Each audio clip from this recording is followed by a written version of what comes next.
watching HALENVILLE Live with Fruitcake Tony. Woo!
Hey now.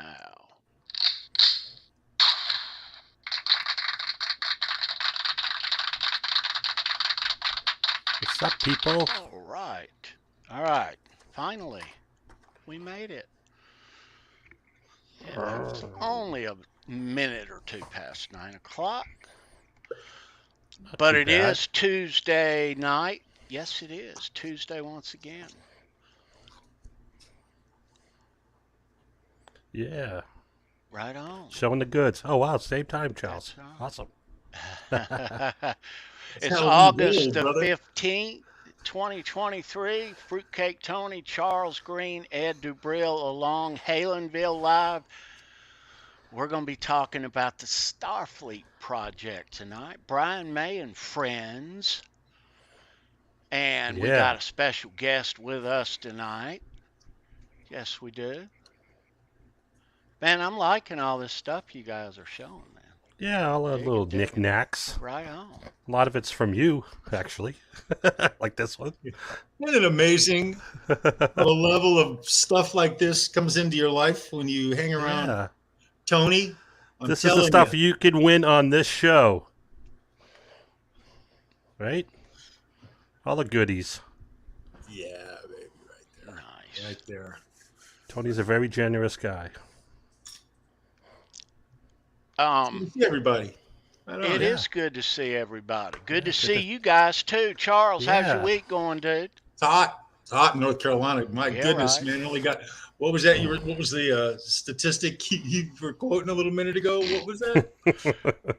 I don't want to say it and get it wrong, and it is your quote. Yeah, we set a record for the record low high. So it only got down to about 80 degrees. It only got down to about 79, right? There you go. There you go. Wow. That's miserable. Yeah, I know what you're talking about. It was like 100 degrees today. It was in the 60s and raining all day today up here, but it was cool last night. I shut the AC off. My goodness. It was the hottest day of the year. Yeah. Wow. Yesterday too was the next to the hottest day, but yeah. Needless to say, everybody's swimming.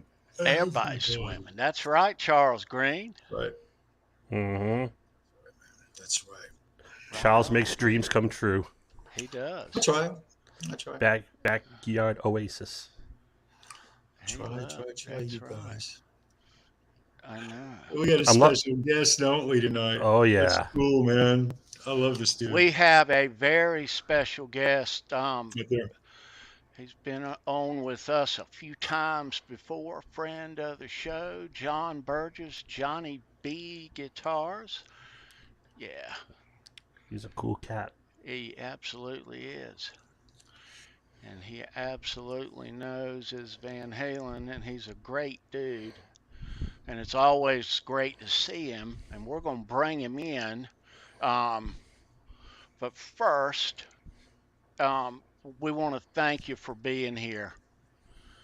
Happy Tuesday. Hope your week's going great. Hope the rest of your week is too. Yeah. We're going to play some trivia. Probably we'll take a break, let you go to the fridge at about the hour, and we'll do some nearly impossible Van Halen trivia, right? And we're running out of them Uh-oh. because they're going like hotcakes. But we are, in fact, tonight giving away Ooh. another Oh, Mammoth. what are we pick. looking at this week? Oh, So man. it's Oh, got that's a nice the one. Very cool. skeleton dude from the cover in the metal chair. Very, very cool. But we're playing for that. We'll send you a cool prize pack out too, with more good stuff in it. All kind of cool picks. Yeah, and there's some new picks in the house. The new Charles Green pick is in the house, and of course the new Ed DeBrill pick. But there's some new J. Turner Mean Street designs. We just started handing out, so we'll chunk some of that in there. But let's get a new winner out of them. Yeah. There is no limit on how much or often you can win. But Ed, how's things going this week, dude? Good. Extremely busy. Up here, we're sort of gearing down the season. We've already had some winterizations, believe it or not, Charles. Some people closed them up. Anyway, yeah, so things are good. Things are good. Keeping busy. Love what I do. And Right on. I look forward to relaxing with all you fine people in a chat and talking Van Halen and all this this world we're in with all these awesome online community. Amazing people in this community. You can't catch it all. We don't have the time. No. It's funny you mentioned that. I was faced with a quandary like 3 times in the last 3 days. I sat down. I had like an hour and a half of time. And what am I going to do? Well, I need to catch up. How many shows have I missed? And so I started looking, and I was about dropping the ball, bro. Yeah. So it'll be like a month from now before I get fully caught up with anything that occurred this week, evidently.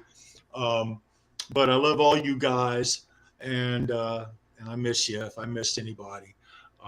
I'll try to catch up and see them. I did happen to catch a really special show that our guest was on the British Electric Blues 50 channel over there with Andrew and with John and Jimmy, and it was a brilliant show on the new just released Van Halen, Sammy Hagar era. It was very interesting, and I'm thoroughly enjoying. He's on this show, you guys. I love listening to him talk. He's so interesting.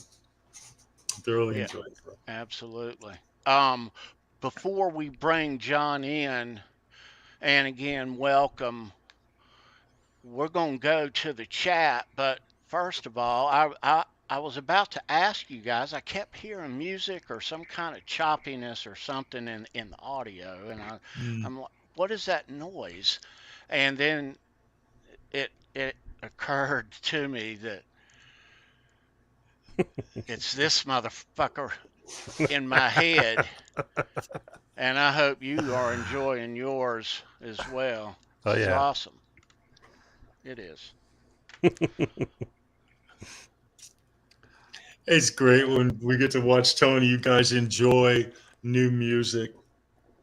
He just totally commits. How you like that, Ed? New bass guitar. I love that. That's nice. That's awesome. Unbelievable. Isn't that crazy? Yeah, Wolfie's really proud. He can't believe that his second album is doing this well. Better than the first. At this time. Right on. Yeah. Yeah. Wow. Rock's not dead. No. You know, distance is always going to be probably, I don't care what he does in the future, he better kick it up a notch because it's going to be hard for him to outdo distance. Personally, for me, special song, extra special song.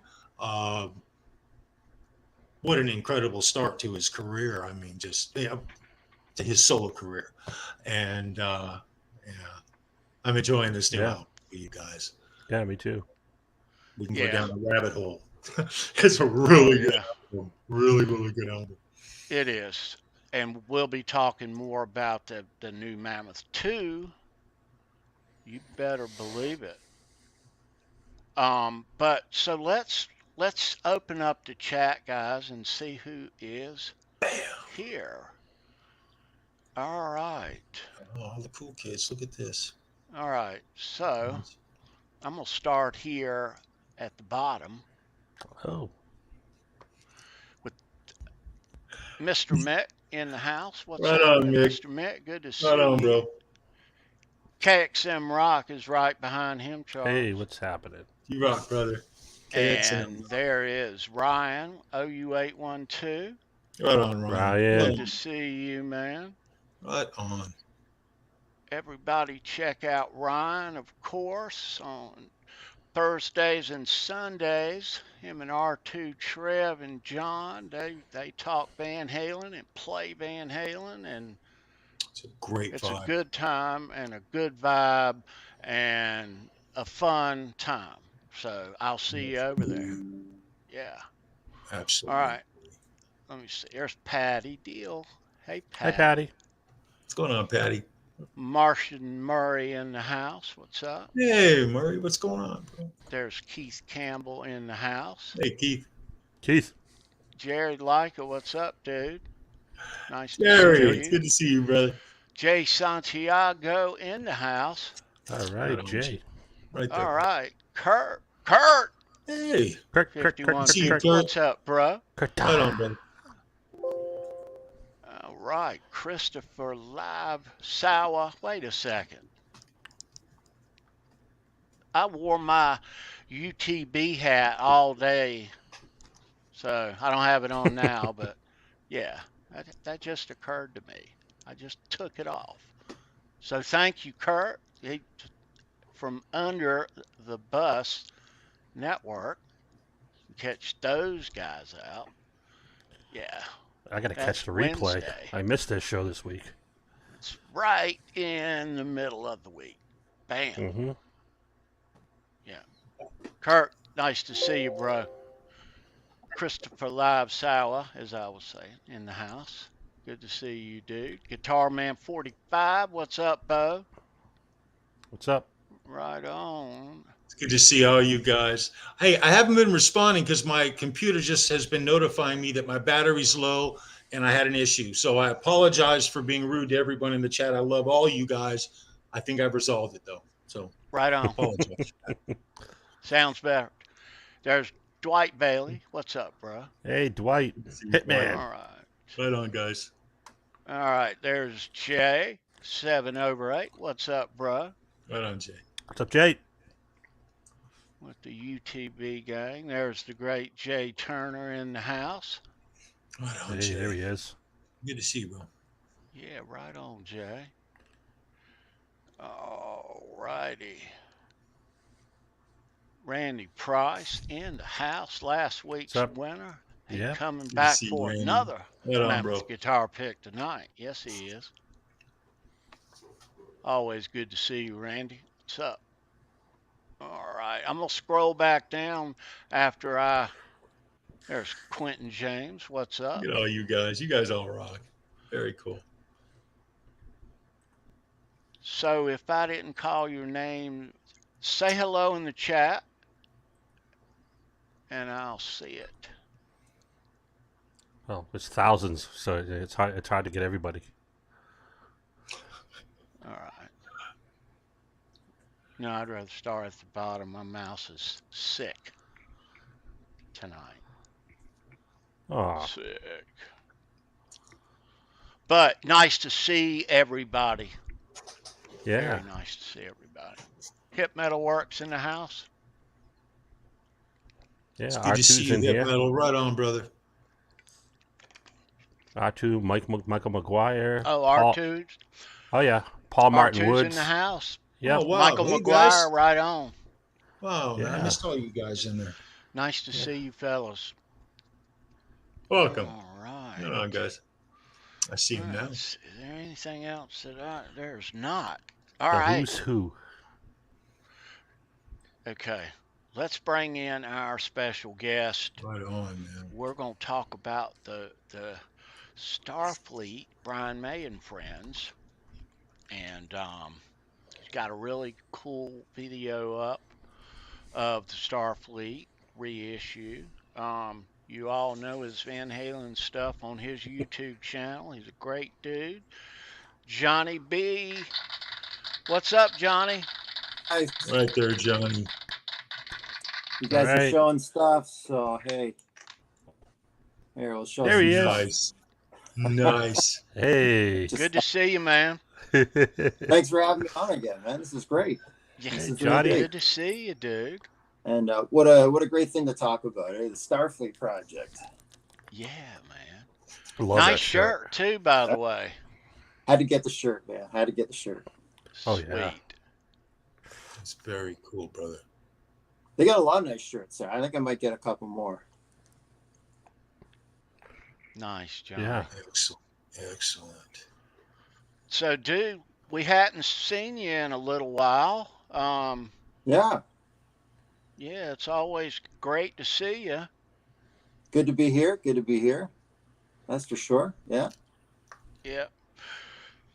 Johnny, So- what's new, brother? What's new? Come on. Busy, except with my videos. So There you go. taking a little break, but I'm coming back. Good. Get back to it. I'll never, Good. you know, I mean, I'll always come back to it. Yeah, we love him. We love him. Yeah. Yeah. And, you know, I've always got plans in the future, bigger ideas. Things always lead to other things. Mhm. So, yeah, that kind of stuff. I don't want to give too much away, but I want to bring all that stuff back that's not up on my channel in a bigger and better way. That's Oh, awesome. great. That's excellent. Hey, Boner Jam's in the chat. What's up, Boner? Right there, Boner. You got Hey. it, man. Nice, dude. Yeah, well, you know, you'll be back because all roads. Yes, they you know. do. That's Yes, right. they do, Johnny. Yes, they do. You always come back, brother. You're absolutely right. Yep. Always come back. Yeah. So when they reissued this Brian May and Friends, you jumped all on it, Oh, yeah. huh, Johnny? Oh, yeah. As soon as Brian May said that he had solos that we haven't heard before from Eddie, you know, I thought maybe one or two, and I was all in. Like, yeah, we need to hear whatever it is. If it's 10 seconds, we need to hear it. I had no idea that he was talking about so much. I mean, I don't know if anybody's heard this or has it, but you don't realize just how much is in it. Like, Brian May has underestimated or undersold himself, I think. Really. I Really? keep listening and keep listening to this. It's great. Wow. Yeah.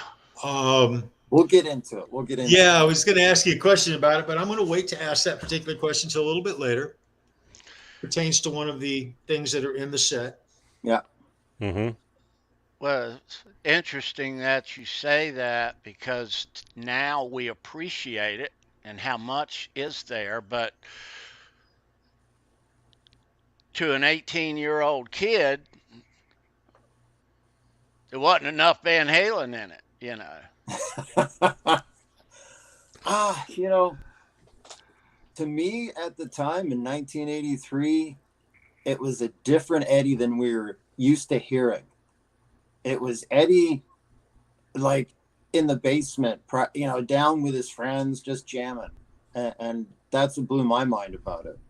And then the Starfleet song it's kind of silly. It's kind of weird. It's not your usual rock song, but it's catchy. And with all the guitar playing that's in it, you can't help but love it after a while. You know, it's just, Right. you first put it on, it was not what I was expecting. But by the end, after all the guitar playing, it's like, this is one of the greatest things I had ever heard at that time. It still is, really. That's outstanding. You know, you were talking about getting to hear Eddie play something different. Anytime Eddie is not playing with Alex, it's always unique. Yeah. And your ear always catches something different. And what's interesting about this is it's mixed by someone who normally wouldn't mix it. He's playing with guys who he never ever played with before. Yep. First We'll time go down that rabbit hole. That's cool, man. Yeah. Yeah, this isn't, you know, he never played with these guys before, any of them. In fact, a couple of them is the first time he'd even met them. Yes. They played 2 days. They recorded over 2 days, and that's what came out of it. So it's pretty impressive, really. When do you want to see it? When do you want? He can't wait. I have some questions about different aspects of what you're about to open, and All so right. I'm going to wait to ask them as you bring them out, and then boom. All right, so you ready? Yeah. Yeah, let me do I it. mean, Yeah. I've all Right on, seen brother. it. Right Let's on. go. Hang on. Let's shuffle. Oh, here we go. So Come we've on. all seen it, I'm sure, photos and everything. But there's everything that is inside. So the 12-inch reissue, which is the red transparent, which is really, really cool. And then the CDs right here. This is the one that really got my attention. That's all the sessions, right? All the different tapes. Wow. And then the 7-inch, the 45, right? The vinyl, which is kind of it's kind of cool, right? The old Sure it is. 45s. So inside we've got the really cool booklet, which is full of a lot of cool stuff that you wouldn't expect, I don't think. A nice little write-up from Brian May in here to explain how it all started. But the thing that really got me, let me just flip right to it. We look here, that's the track sheet, and that's the actual photo of the tape case, the tape box. Oh. So you can actually see when they were recording, what tracks they were on. There's some more. There's the rest of it. The track sheets and even one of the tapes, the boxes. You know, your standard photos. There's not a lot of photos from that time period, right? They didn't have professional photographers. This was just these guys hanging out. But they're nice and big. You know, Johnny, I heard an interview, and Brian said that he felt that he was lucky that he had these photos that he has in the first place. Yeah, Phil Chen, the bass player, came in with like a little snap, you know, like a Kodak camera or whatever it was. And that's what he took those three, right? That was Phil Chen that took the... Can you, Johnny, with your expertise, will you break down that beautiful guitar in the middle for us, if you have a moment? Okay. Which Caught one my would eye, that be? along with everyone in the chat. Okay, so this is a very unusual, short-lived version of the Frankie, right? Because it's got the Dan Electro neck, the modified headstock, which we've seen that on the Rude guitar, right?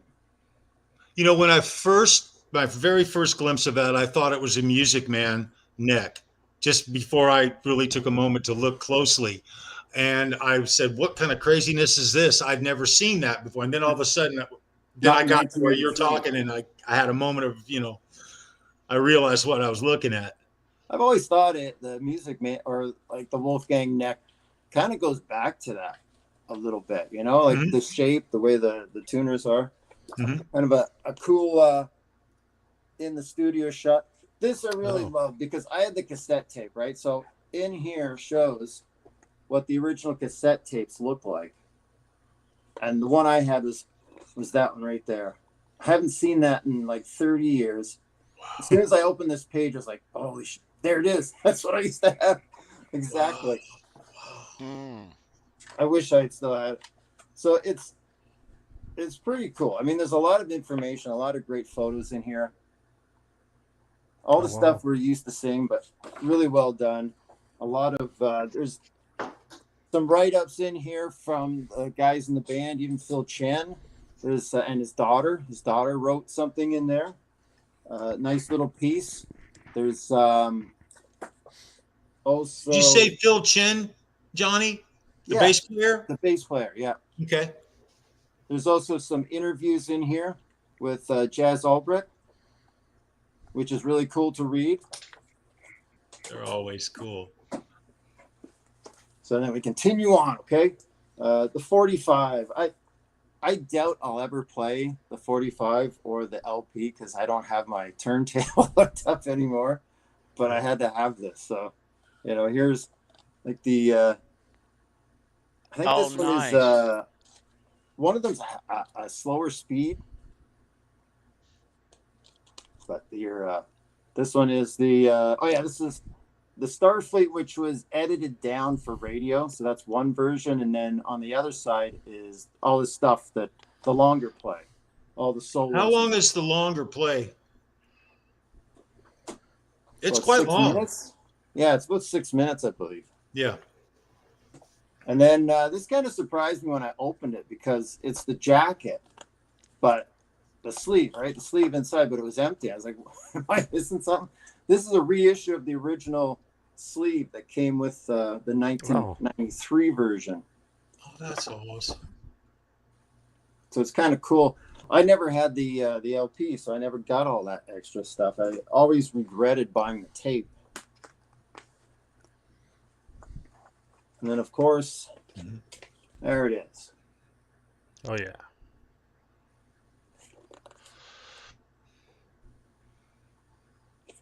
It's a little different as far as like you can tell with the little seal. That's not on the original. I'll just open this up a little bit. This is kind of cool. I really like the fact that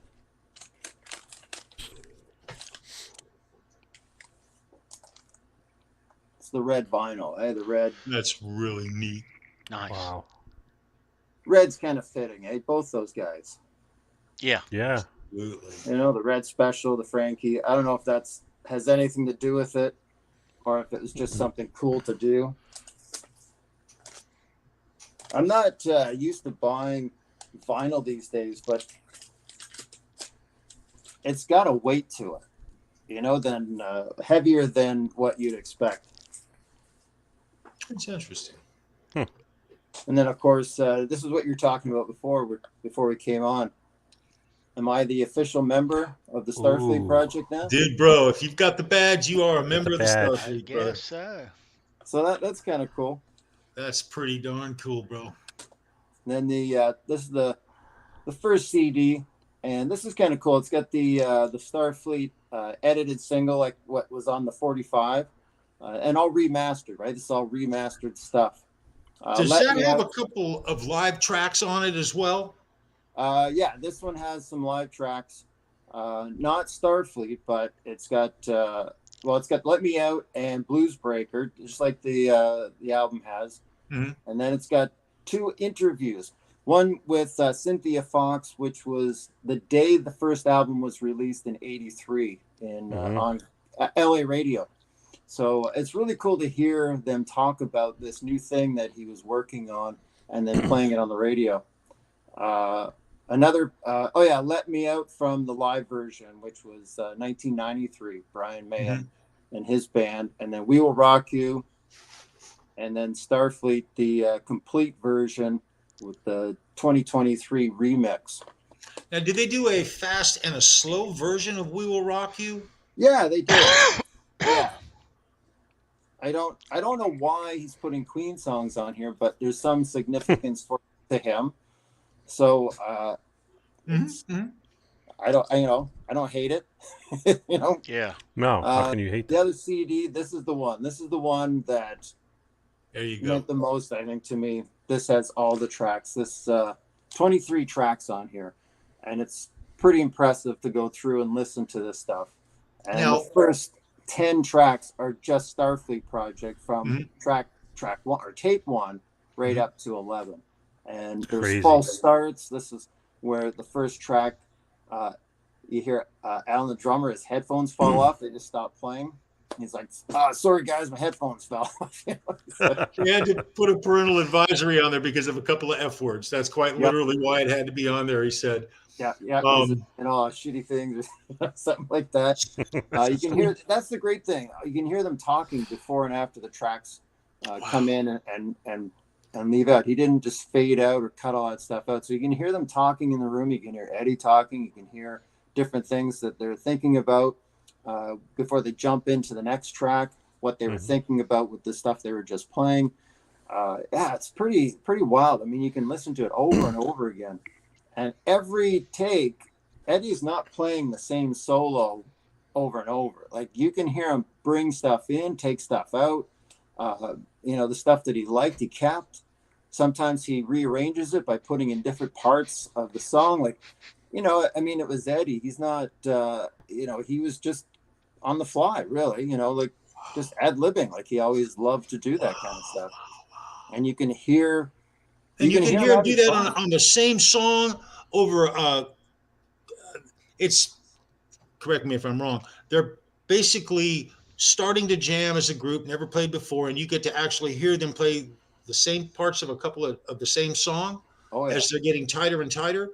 I imagine that by the time you get to the fourth or fifth version of that they've got that stuff down, man. Yeah, I would say the fifth take, you can really hear it take shape. The first one, you can actually hear where they're missing sections of the song. Like you can hear where they're screwing up here and there and trying to get back in. Yeah. Just like if you're jamming with your buddies, like the first time with a song, right? You're feeling it out. Mm-hmm. And that's the great thing about Brian Mays. He leaves that stuff in. He's not, I don't want anybody to hear our mistakes. No, that's what makes it so special. Right. Exactly. And getting to hear now, so correct me if I'm wrong, this extra bonus CD has literally all these guys talking and on the fly dealing with the arrangements and working as a band. I've never heard that. No. I've got to hear this. I've got to hear this. You get to be a fly on the wall, and as if you are there in the room listening to them work this one song out. And that's, there's a whole second side or second part of that CD where they go into other songs that we haven't heard them play. And yeah, it's a joyride being in that room. You can hear the fun that they're having creating this stuff. Just to get that one CD and the red badge is worth the price of admission. You gotta have the red badge, bro. I kind of felt the same. And the shirt. Yeah. What else you got there? Absolutely. What else you got there? That's pretty much it, John. That's the CDs. The box is now empty. But another thing about this, and we're old enough, you guys, to actually have seen the original Japanese version of this and had at least some exposure back in the day. We're talking pre-80s, actually, just right at 1980, 81, 82. It's priceless. It's timeless for us. The great thing is 1983 was a really good time for Eddie. Like there's many times in his career where he was at a high point in his playing. And I think 1983 was one of my favorite periods where he was just made really good choices in his playing, was really creative. I mean, this was done as they're doing 1984. And one thing I almost forgot to talk about. So you put this on, the very first track you're going to hear, the very first sound is Eddie going through the chords, the final chords of Jump and On Top of the World. That's what you hear. It freaks you out. You're like, you think of it as Top of the World, but then no, this was Jump. He was working. That's what Jump. He was working on at the time. Right on. That is cool as hell. A time capsule of that time period. Like it's hard to really put it in perspective until you hear that opening chord. And you're like, this is exactly in that time period. When he was doing this, nobody knew anything about 1984 or what that album sounded like. Mm-hmm. Nice time capsule. Fascinating. That is fascinating. Yeah. So what's the total run time if you're hearing all of it? Nothing has times on it. I wish it did. I would say This one alone is over half hour. I know that because I've listened to it several times. And then the other one probably about the same. You're looking a couple hours, I think, if you're to play everything, from beginning to end. But it's the repeat time. You're going to listen to it over and over again. Outstanding, man. Now Charles said that he had it on cassette, I think. Now my memory of that was, imagine the no cover underneath your seat. Everything's wore off. You can't even read it, but you can barely make out Starfleet. That was my copy. Nice. Wow. Nice. Yeah. I used to have this really nice cassette case. I kept it in the back seat. You know the routine. Oh, yeah. Throw it back there. But I swear, I wish I had it now, you guys. You want to talk about. And you could reach back there. Look, Oh, you yeah. could reach back there while driving at night Yeah. and not even look and know which row, Exactly. everything, Exactly. and what to pull. Exactly right. So did you People sort our yours age know out? exactly what you're talking about. Yeah. Did you sort yours out alphabetically or by which band you liked the best? Charles. Typically, I started filling the case, and the case that I had, it started out around. I started with like UFO and European stuff from like the mid '70s. I had Deep Yep. Purple would be first, and it went that Oh, way. yeah. It wasn't in Okay. alphabetical order; it was in order of like oldest to newest. And that way I'd know if I wanted to go. I used to be able to close my eyes and I could pull my first Kicks. You guys remember the band Kicks? Oh, yeah. Freaking love Kicks. I could grab their first Good. cassette out just blind. Good cereal, too. Yeah. Oh, Good yeah. cereal. Down cereal rabbit hole if you guys want. I'm down Well, with that. we, Charles, were getting a whole lot of new music at that time that we liked. So it was a constant, rotation. Yeah. I mean, now our style of music we like, new music's few and far between, but back then it grew on trees, you know. It was every month, there was somebody you loved that was coming out with a new album. I mean, back then it was album tour, year to year. Quiet Riot, Def Leppard, 83 was a great year for. I mean, you can go on and on. Oh yeah. It's quite literally. It's all started at the end of '79, and it got bigger and bigger and bigger, and every year it got bigger as. Mm-hmm. And I've said it before. My anticipation for the next Van Halen album to come out was better than Christmas. Yeah. It was better than Christmas, and they set the standard. It was very interesting watching them have an album out. They do a tour, and then you'd see everyone else compared to it. It was wonderful. It was That's absolutely true. wonderful. Absolutely it was. Yeah. And then around 1990, it just crashed. Yeah. Yeah. I remember being so disappointed. Like, I hated Nirvana. It was just everything was about them, and nothing was coming out. I think Poison was probably about the last band. I wasn't too much into them, and just nothing was coming out. Guns N' Roses was big, but then Metallica's Black Album came out. That was a high point, but after that, it was a huge high point, Johnny. There were still, look, if you were into the 80s and as grunge hit, it wasn't the be all end all for us, man. There are a lot of those bands transgressed straight through the 90s, 95, 96. One of the best shows I ever saw from Janie Lane was in the early 90s, from Warren. Yeah, man. Well, a lot of them still continued to not as often, but continued to make new music and tour. AC/DC is one of them that you, even in the midst of all the grunge, you had Van Halen still doing their thing, AC/DC. Yeah. So there was still some that were hanging on, and but yeah. Bailey. I And there agree, was John. a lot of great metal. When you talk about, metal, lots of great metal in the 90s. I mean, yeah, it was Charles, but we were not forced, but we were kind of. It was we had to like It's a, Alice but in I know going what back Chains. you to mean, like, Tony. We had to like them because it was that or nothing.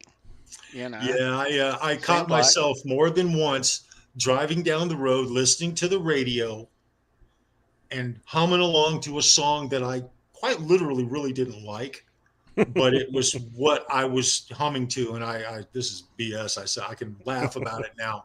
I laughed about it then. But Tony, you're right, bro.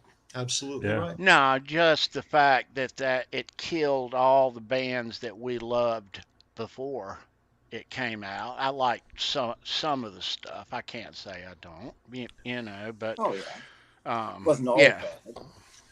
bad. Christopher Silva points out, damn Yankees. They helped defeat grunge. You're absolutely right. There were some Yeah. really great highlights to the music that we kind of, listened to more than through the 90s. We got some nice bones thrown to us, guys. We did. You're It took a right, super Charles. group. We were very fortunate. Well, there One was band that I other stuff really too.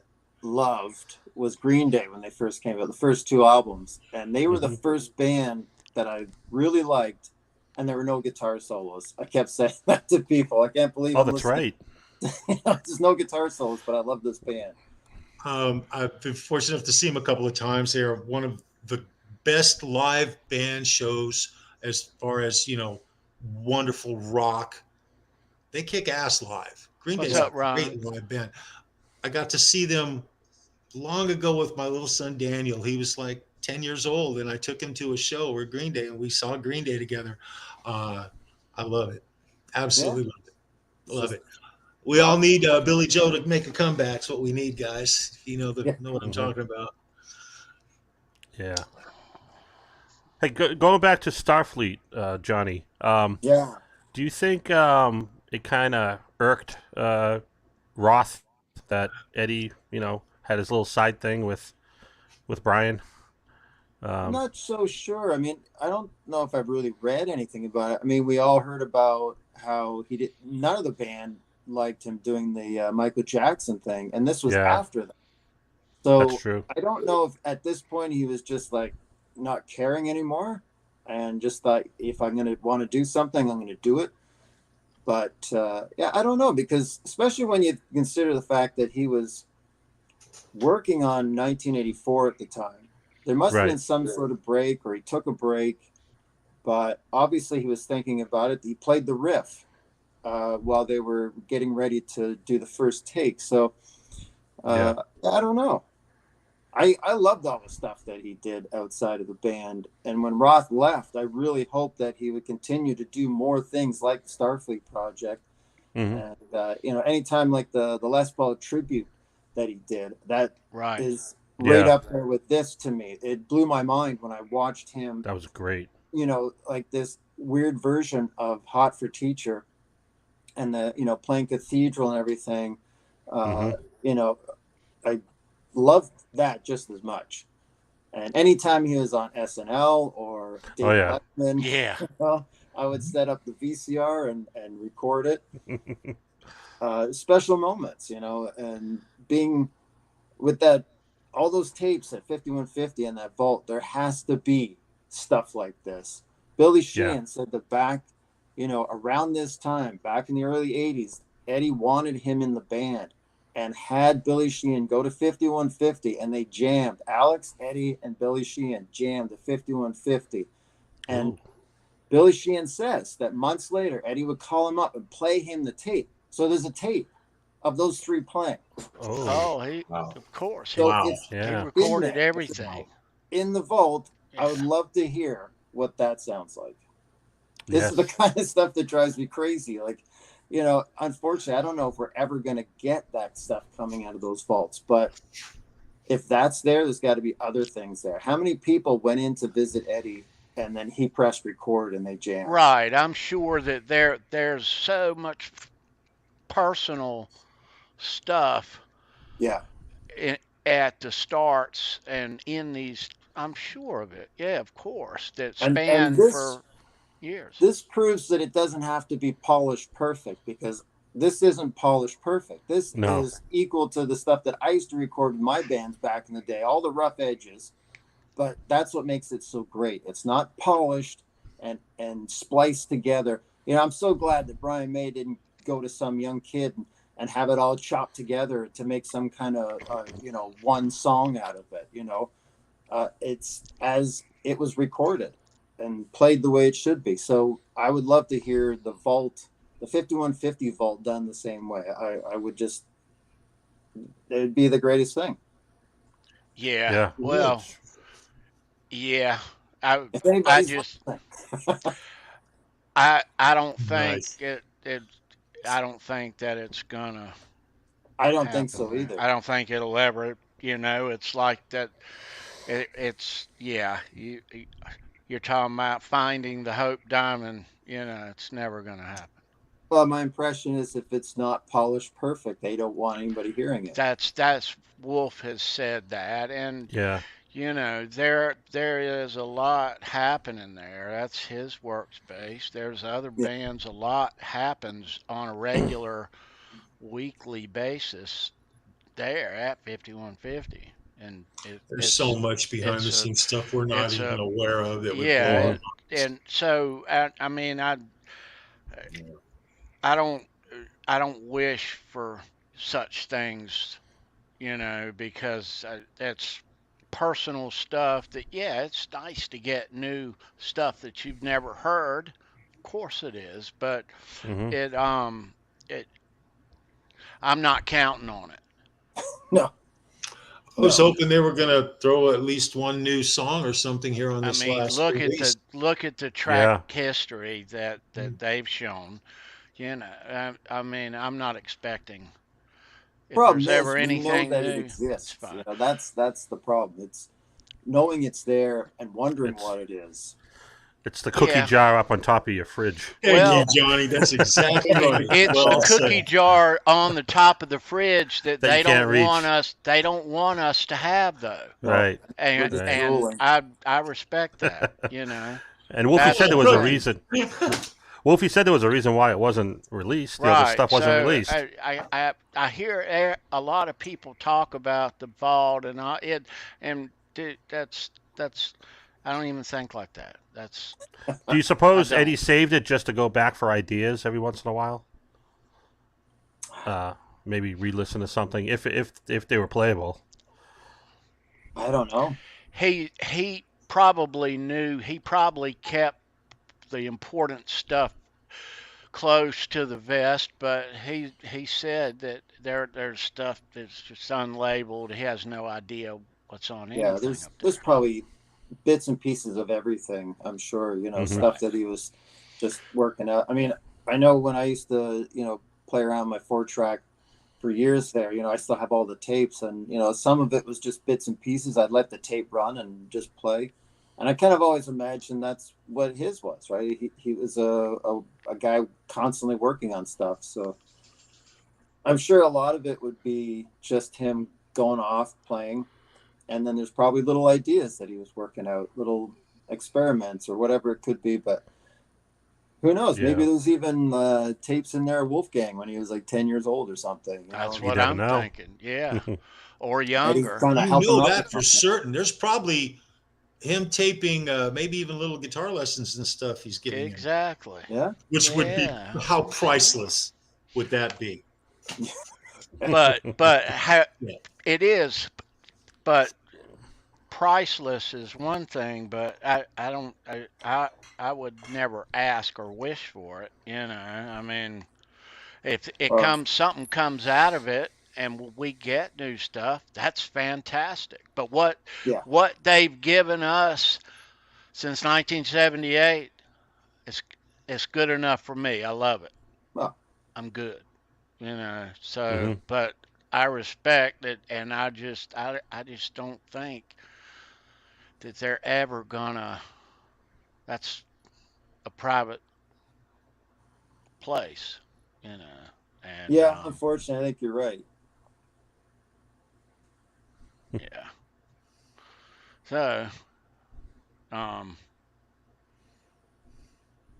We'll come back to this through the A history moment of of this show. silence. We're gonna come back to this a few more times, Yeah. guys. I know I hear a lot about it though, and people talk about it like it's something that's like a museum, but we just love Van Halen to the point that when we see peeks inside,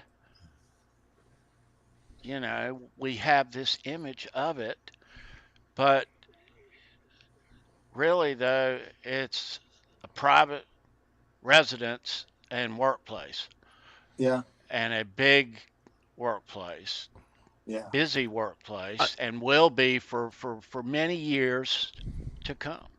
Are you saying, Tony, that it would probably be a letdown for us if we heard a lot of this stuff if it got released?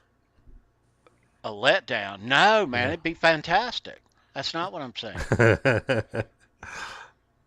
Yeah, no. It would be exciting, but Yeah, no. I'm just saying I'm not expecting it. Yeah, Ed was too much of a perfectionist to release stuff that wasn't finished. Yeah, and that's it part of wasn't the problem. That's Right. part of your in his right. ear. That's part of this. Yes, Right. I agree 100%, bro. I mean, it would be kind of cool to hear some of the rough versions of things, or even Yeah. just most. After I heard this, I wish that other albums would do the same thing. If there's anything still in a vault somewhere that they could just put together bits and pieces, and this is the beginning of whatever album. Doesn't have to be Van Halen. It could be anybody. It's just really interesting to see the rough edges and the broad strokes and the little sketches that became this thing that you really love. So The process. Yeah. Yeah, exactly. The process. I have a feeling a lot of musicians would be embarrassed because they're, for people to hear that part. Well, that's what I'm surprised about Brian May actually doing this and putting it out, because, like you say, a lot of musicians don't want, okay, I screwed up in this song. I don't want anybody to ever hear this. Right. I just want people to hear where I got it right. And there's a lot of mistakes to hear in this. I mean, but it's, in a way, it's impressive because they're professionals, obviously, all of them, high caliber professionals. And to hear them going through this and how quickly they got to the end in that one day. I think Brian May said they were there for about 11 hours the first day, just doing Starfleet. Wow. And minus the keyboards. So I think they were all done afterwards. They were all overdubbed afterwards. Because all the rough versions, you don't hear keyboard at all. And in the booklet, it describes the keyboard guy, Fred Mandel, I believe. Yeah. Showing up after they recorded. Eddie was already doing some overdubs and things like that. So it was all done afterwards. But yeah, it's I can't say enough about it, how exciting it is to hear the construction of it. The progression. Now it's a pretty complex song too. It's not your regular just verse chorus. There's a lot of stuff thrown in there, like pieces that just sound great and then go on to somewhere else, and you can hear them constructing these pieces and adding as they went along. It's Let me ask Charles this, because all of us have grown to appreciate it later, because I'm going to tell you, I was in high school when this came out, and I already told you my take then was, and I can speak for Ed, we're the same age, is that it just wasn't enough Van Halen, although you appreciated everything there, and every time you saw Eddie on late night or whatever. But what you, Charles, being a couple years older than us, what was, when it came out back then, what was the vibe? Did you like it? You being a little older? Okay, so we're talking, let me guess here, April of 19. They actually did the recording of this in 1983. There was a lot of negative Van Halen drama going on in April of 1983.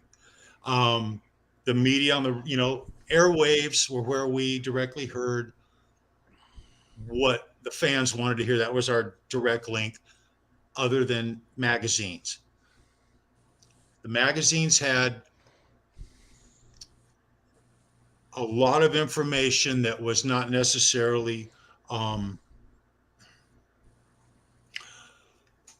positive about this particular project. I didn't hear a lot about it when it was going on. I remember the airplay it had. I remember when it came out. In fact, I think, correct me if I'm wrong, Johnny, but I believe it was KLOS. They did a Saturday simulcast, a Saturday afternoon, I think it was, of this album. And they talked about these guys, all the boys who were involved in it, Phil and Alan and Eddie. And when that was going on, Eddie was he was with Val. Yeah. He had now with all the negative shit that was going on, and you guys follow this timeline. It's very interesting. Eddie was with Val. He had changed his wardrobe, his vocabulary, and the way that he was addressing the media. He was getting way better at it. And his persona had changed a little bit. He was rising above all of the garbage. And his reputation at this time was he was the king of the freaking guitar world. Okay. Yeah. It was interesting to see the way the fans a little bit. I only have very small memories of this, but the way the fans, because everybody loved Queen. Queen was killer. Huge. They were killer band. Brian May was a guitar. He still is, but at the time, he was a guitar god. Yeah. And Bohemian Rhapsody, right? Well, a lot of guitar gods, a lot of guitar players didn't like Eddie. And you would hear mix even back in the day, back in the early 80s, there were some guys who were so intimidated by Edward Van Halen that they would act like he was like, oh no, and they'd dismiss him. Right. And all that was going on while all this was going on. Jealousy. So there was just massive pile of all this Van Halen stuff, as well as all the other stuff that was going on. This was a very, I almost want to say it was this is like something that Edward got to do with a really good bunch of friends, and it is so special that he got to do this and complete it, and it has lasted this long at the time that it was done. It's amazing that it's freaking amazing that he got Edward Van Halen to even do this project. He was a little busy. He was on top of the world. Van Halen was the biggest band in the world, period, hands down, and they were getting ready for what, in my opinion, was, as a fan, their greatest year to come. So, yeah, that's my take on it. I think Eddie just did it for fun more than anything. Exactly. I think. Thank you, Johnny. Exactly. This was a vacation wasn't for him. This structured thing that he had to do with the band. It was just let loose and have fun. And Brian May let him do it. You got to think too. Brian May, like you said, he was on top of the world, one of the best guitar players in the world. He even admits now he was intimidated by Eddie, but still wanted him in there to be part of this and let him breathe, let him stretch, and gave him room to, a lot of guitar players, the egos wouldn't allow that. So you got to really hand it to Brian May for letting Eddie do what he did. And couple of not guys be afraid that he's not going to, sound as equal. Well, when you can really hear Brian May's playing, it's because they trade back and forth so much in their solos. And you can hear Brian May really stretching his wings as well. And I think, you think of Queen music, it's much more structured, symphonic almost, compared to just ripping through a bunch of blues songs. So I think... Well, it's completely unique. Nothing sounds like Queen. Yeah, Nobody sounds like Queen. Right. Nobody. Right? And there's nothing that sounds like Queen on here, to my ears. Exactly, you're right. No, it's so different. And you also notice where Eddie doesn't spread his wings. You can hear where Eddie, at least I can. When you're comparing, Eddie can easily come on, like when he goes on, all the old stuff when he goes on Letterman, and he's there and he's jamming with the Letterman band. You know damn well he could step on a switch and just blow that place apart. He doesn't do it. Okay, well, Right. He doesn't do it here either. And so you don't listen to this. I don't listen. Not you don't. I don't listen to this with the expectation of hearing Eddie do anything like he would with his brother and the boys. That's not what this is about. This is about letting you hear something other than that. Yeah. So you can get a broader scope of who Edward was. That's exactly. Yeah, I actually said it correctly. That's what I meant to say. Yeah. Yeah. It's like, Yes. it's like having a lot of horsepower in an automobile, and Yes. you don't use it all. You don't step on it. That's right. Exactly. That's right. Exactly. But yeah, you're right, Charles. It's you get to hear a side of Eddie that we don't get to hear a lot of, even when he was in different things, like, you know, being on late night or whatever. This was unleashed, like, just like some of these songs that they were playing were just jams, and they've included those on here where there's a jazz. It's called Jazz Police. It's a very short song, but it's Eddie and the keyboard player, and they're playing jazz. I mean, it's Eddie playing jazz it's probably less than a minute long, but it's just a little chunk of gold. Johnny, it's on the bonus CD? Yep. Yeah, it's called Jazz Police. Yeah. I heard it today at lunchtime. I listened to it at my desk. I don't have it yet. I haven't heard it yet. I was like, wow. How did you feel when you heard that? Like, you knew it was Eddie. It was, yes, but it was so different. And I was like, geez, did he get that he must have got it from his father. But it was surreal. I'm like, I'm listening to Eddie, but it's so different from anything else that he's done. My take, I've listened to it a couple of times, and I went back to that one specifically because it's so different. And I'm trying to listen, and a lot of it is the keyboard player, because obviously the keyboard player could play jazz, obviously. Playing. And I'm wondering if it's just Eddie mimicking him. Like, Eddie was that good where he knows the notes, he knows what he's playing, and just goes, "Oh, you want to play jazz? Da da da da da." Yep. It wasn't something that they sat and practiced for an hour. It was just a spontaneous thing. Off the cuff. Yeah. I wanted to get this set just to hear how long is this little snippet of jazz? 1 minute long? Yeah. Maybe. Sold. Maybe, yeah. Sold. But it doesn't, it could be 10 minutes long. It's enough to hear what's going on and what's happening. It's just one of those little snippets, like, my God. That's awesome. It's like a group of friends just spending the weekend together and just having fun. That's just just a side comment here, guys. Just my personal feeling on this.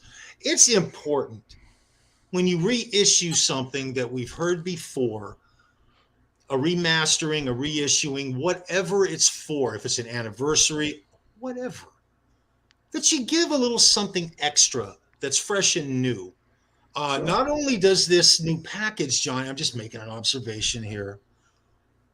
You got a lot of candy here, bro. Oh, yeah. You got a lot of candy in that right there. And I think that your value, what you've got here, is just flipping awesome. Yeah. And I just wanted to point that out. Well, when I did the video, the unboxing, right? Because when I bought this online, it listed what was in it.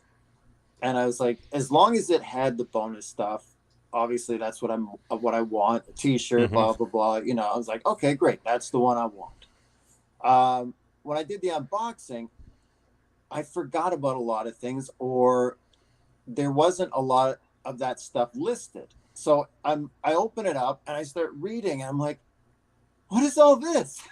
Like, I don't remember this being part of the package. Excellent. Yes. So, yes. And so that made this experience, not only are you getting something you've heard before, but you're getting brand new stuff, and it re-excites you for what you've heard. Now, here's my other question. How different is the audio? What do you notice about it at this? Have you heard it enough to be able to give that observation? Okay, here's something that we haven't spoken about at all. And when I was on Andrew's show, the 5150 show the other day, John Conklin actually mentioned this, and I wasn't aware of it at the time, that the drums have all been redone as far as sampling goes. So it's the original drum track and played as what we've heard, but the sound quality, you know, a drum is like a trigger, right? You can hit the snare and you can take the original snare out and put whatever snare in.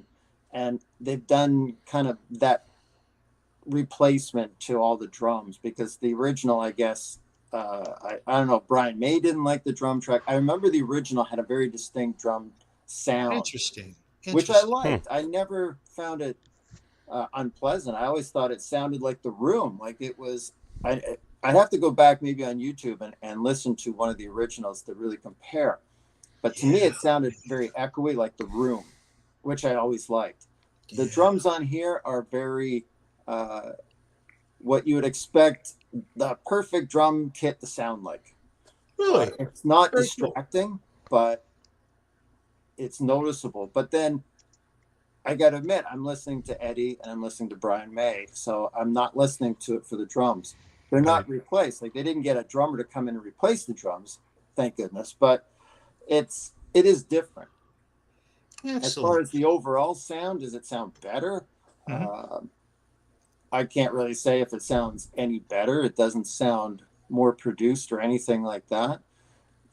It's still your basic, you know, it was a 24-track recorder that they used. They didn't use all the tracks. So, you know, you hear Brian on one side, Eddie on the other. Well, Brian has a stereo kind of thing going. Eddie's in the middle, I believe. And then, you know, your basic stuff. It's pretty much the same as what I remember. I mean, my ears aren't what they used to be either. So I'm not going to pick up on every tiny little, you know, oh, it's boosted here and there, or what I can hear that I couldn't hear before. I'm just going for the pure information that's here, the new stuff. Got you. Hey, that's what blew my mind. Hey, Johnny, not to cut you short, brother, but I got to apologize. I lost track of time talking with you, and we have trivia coming here. Tony, I apologize, you guys. My God, man. Right there. Nice to see you again, Charles. I miss you, Johnny. It's great, man. Nice to see you talking with Johnny. Well. My goodness.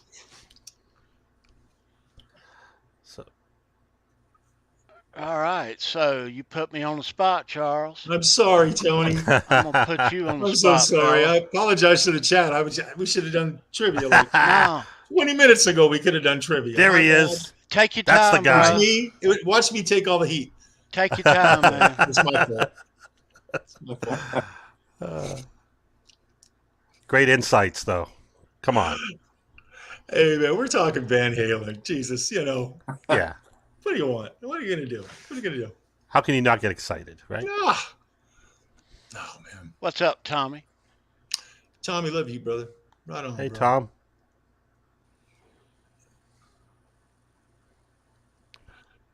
Nice. Cool. Very cool.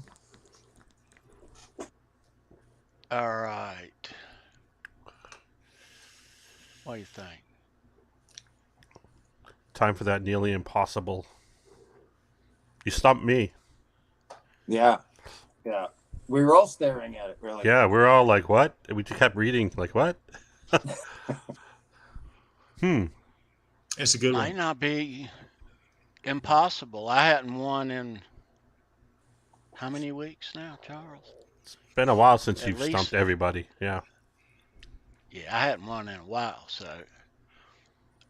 I think I'm looking at a couple of the names. I think I see a winner already.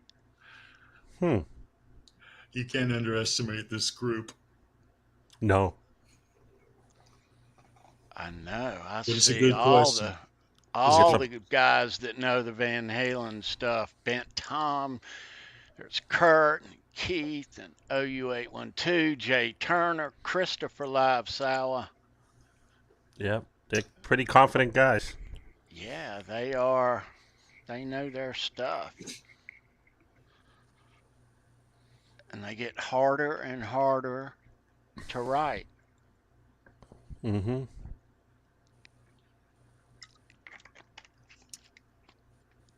All right.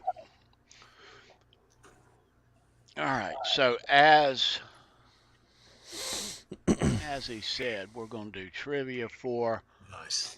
a cool Mammoth 2 pick for you. Yeah. And if you are the winner, there's an email address down below. Email me your name and address. I'll mail you out some cool stuff, including that Mammoth pick, tomorrow morning. So watch your mailbox. Yeah.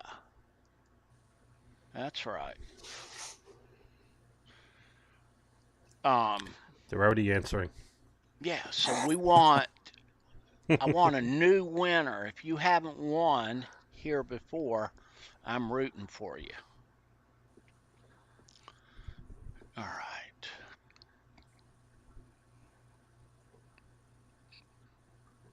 I'm trying to figure out who in the chat hasn't won. Dickie for hire, maybe? He hadn't won. Huh. All right. All right. So, are we ready? You guys ready? Absolutely. Oh, yeah. Good luck. Good luck. This is nearly impossible Van Halen trivia. And here is your question. It'll be a little on the vague side. Right, Charles? Little. On purpose, though. They're waiting for the drill sound. Oh, they're waiting for the drill sound. Yeah, it's not official until the drill plays. Oh, shit. Sorry. Yeah. All right, I'm in here alone tonight. There we go. It is. All right. All right. It's official. All right. All right. We can proceed. All right. So good luck, everybody. I'll mail you this stuff out tomorrow. Rooting for the new winner. So here is your question. Good luck. Like its red sunburst relative, this black axe also came with a guitar case with a built-in amplifier and a new bridge. Name the guitar.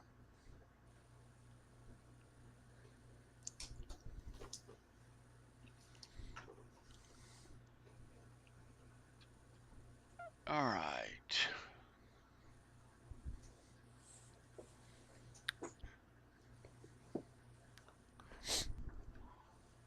They're rolling in. Yeah. Oh,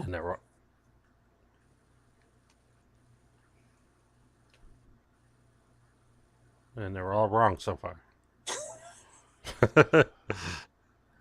They're working. yeah, No, no hint. They're all around for it. the kiddos. yeah.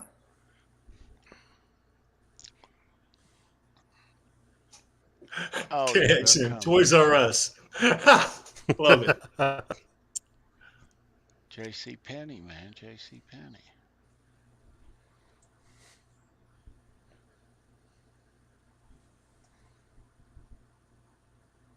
All right.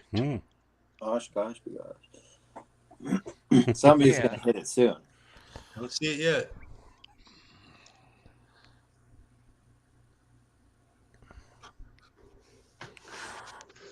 Uh-oh. Maybe. I think I see it. I think I see it. I think, hang on. Let me, yes, we have a winner. Yes, that is, and we are, nope, that's not it. That's the first one right there. Yep. So, OU812. most awesome. Ryan, dude. He did Way it. to go, Ryan. Right on, dude. Nice. Let's Excellent. Very cool, bro. find, yeah, so there were two silver tones, 1961s, And when he acquired them, he put new bridge in both of them, and one was black and one was red sunburst. All right, Yep. so OU812 is our winner for tonight. Ryan, resend your info so it's at the top, sir, and I'll mail you out some cool stuff that I know you probably don't have because it's so new, but I'll hook it up. Thank you for playing, everybody. Check out Ryan and R2 and Trev and John on Thursday and Sunday. Thursday, Trim Thursday. He plays a cool Steinberger.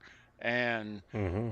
the tone that Ryan has on his live stream is excellent, excellent.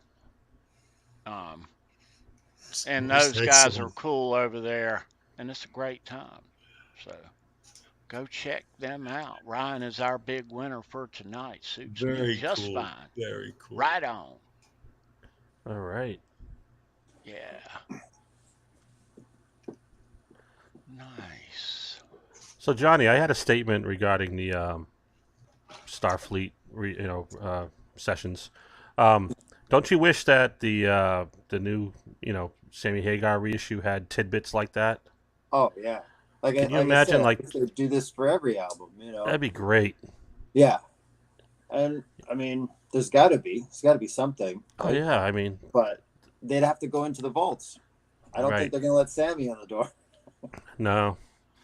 But yeah, I wish, I was asked on Andrew's show, what I thought about the new Sammy stuff, and I was kind of caught off guard a little bit and I got to admit, when I saw Sammy come out with the video and stuff, and he's talking about it, yeah, it's cool and everything, but I didn't really get super excited.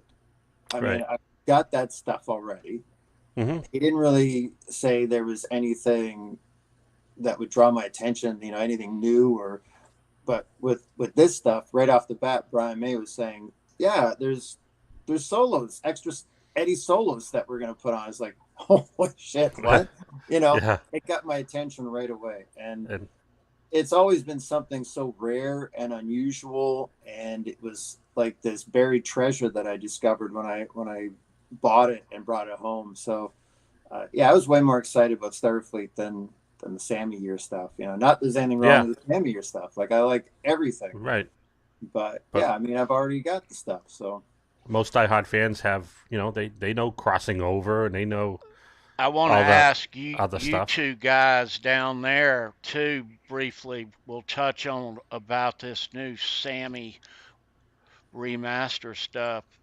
What's your take on it, Mr. Charles?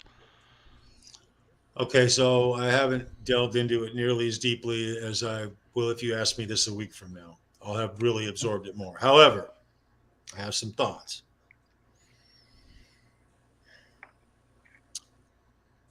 There was nothing new, quite literally nothing new.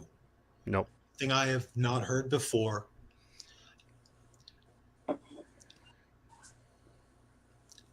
And not to be too negative, because I know that there are many of you out there who actually hear the difference and appreciate it more.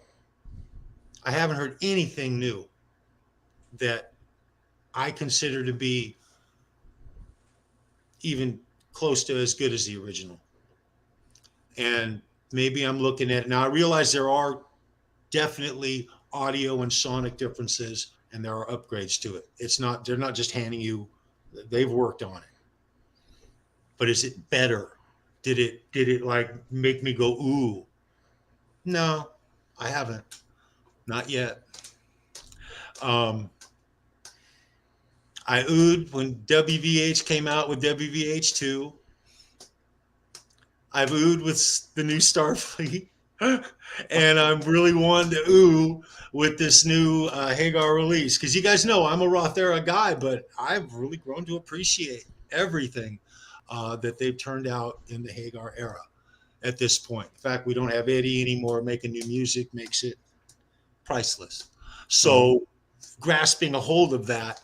I'm waiting for the moment with it, and they really haven't fixed OU812, which I haven't even talked about yet.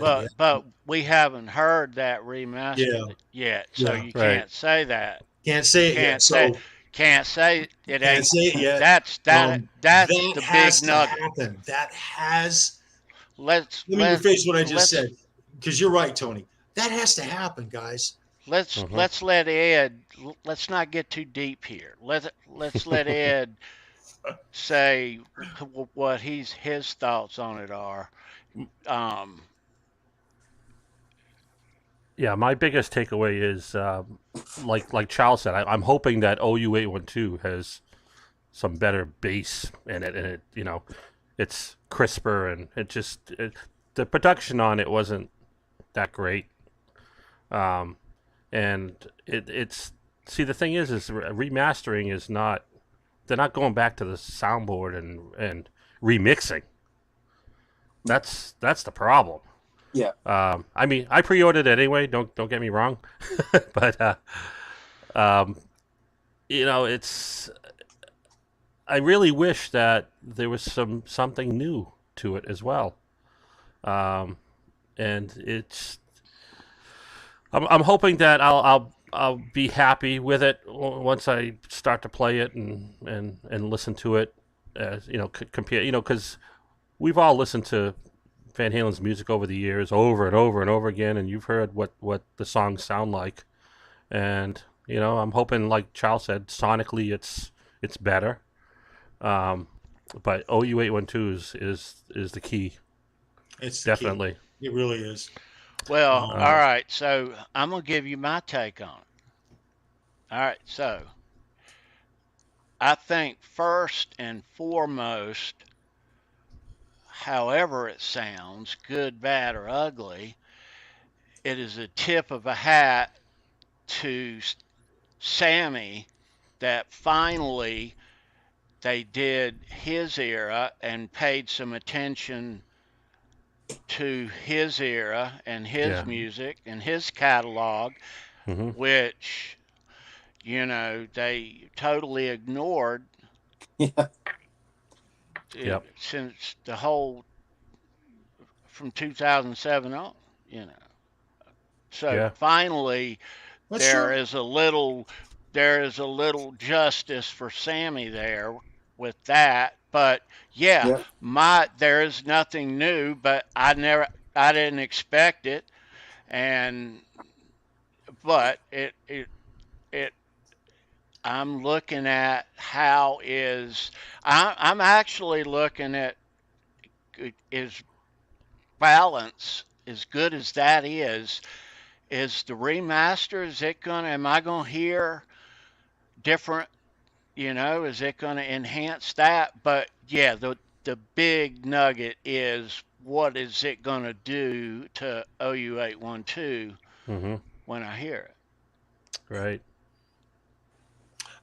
And I'll say this: if there is a noticeable difference, it'll be worth it. Period. Period. And it's always nice to hear reworked music. Well, I say it's always nice. I like hearing reworked music. I like hearing it when it's re-enhanced and when technology puts its new hand. It's fresh and new. I like that. I do. I just wanted to see a little something new. Sammy, in the last few months, has gone on several, but there's two right now off the top of my head, interviews that he did where he talked about releasing a new song. He's going to do it. Now, he didn't do it on this, so that means that there is a new song coming in the future, because I believe what he said. They didn't do it on this, but we all wanted it, and I guess I assumed. I said, that's what I get in trouble for. I assumed that they would do something for us, being that it's this is a big deal. It's a big deal. So who has control over it? Is it Don Landy, or is it, I'm sure Al and Wolfie have to give a go-ahead on anything. Al runs the whole thing, guys. He's the papa of the whole deal now. Right. So it's owned by Warner Brothers ultimately, right? Yeah, well, yeah. Yeah, that's true. Yeah. I mean, as far as So, Van Halen decisions.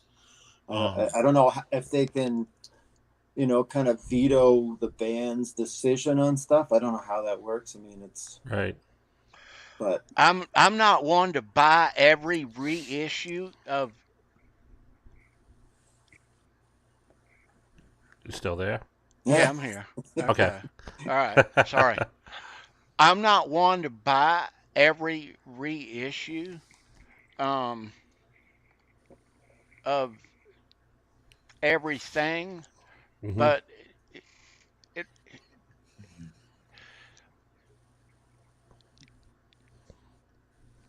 did you buy this, Charles, when it came out? You talk about this new set? Yeah. Yeah, I've I ordered mean it. back I in the just don't have it day. now. Oh, back No, in the I day, mean back in the day. I was not a Hagar fan. So I purchased maybe 3 Hagar CDs through that whole era. And through the whole 8 years or more of the Hagar era, it took me that long to get over the breakup of the original Van Halen.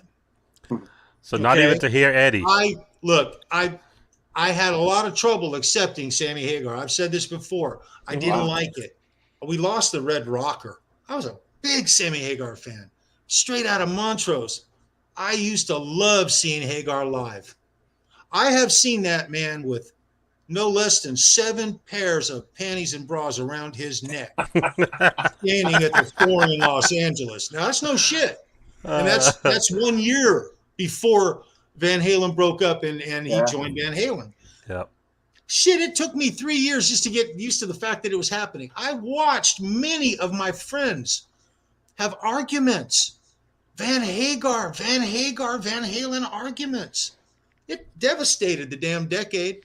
It really did. It's still going on. We're still talking about it. And so, yeah. I was not the biggest. I'm a bigger fan of the Roth era. I'm sorry, of the Hagar era Van Halen now, and in the last 10 years, than I was at the time it was happening. Oh, okay. With the exception of a couple of just the most. Listen, the fucking lead solo in Dreams is brilliant. Okay, it'll grab you and just hold you there. I caught notice of that. Everything that was extra special. I mean, I noticed it. I heard Eddie evolve as a guitar player, and every time I heard him do something brilliant, I would say, God damn, where's Dave? Where's Mike? Where's the boys?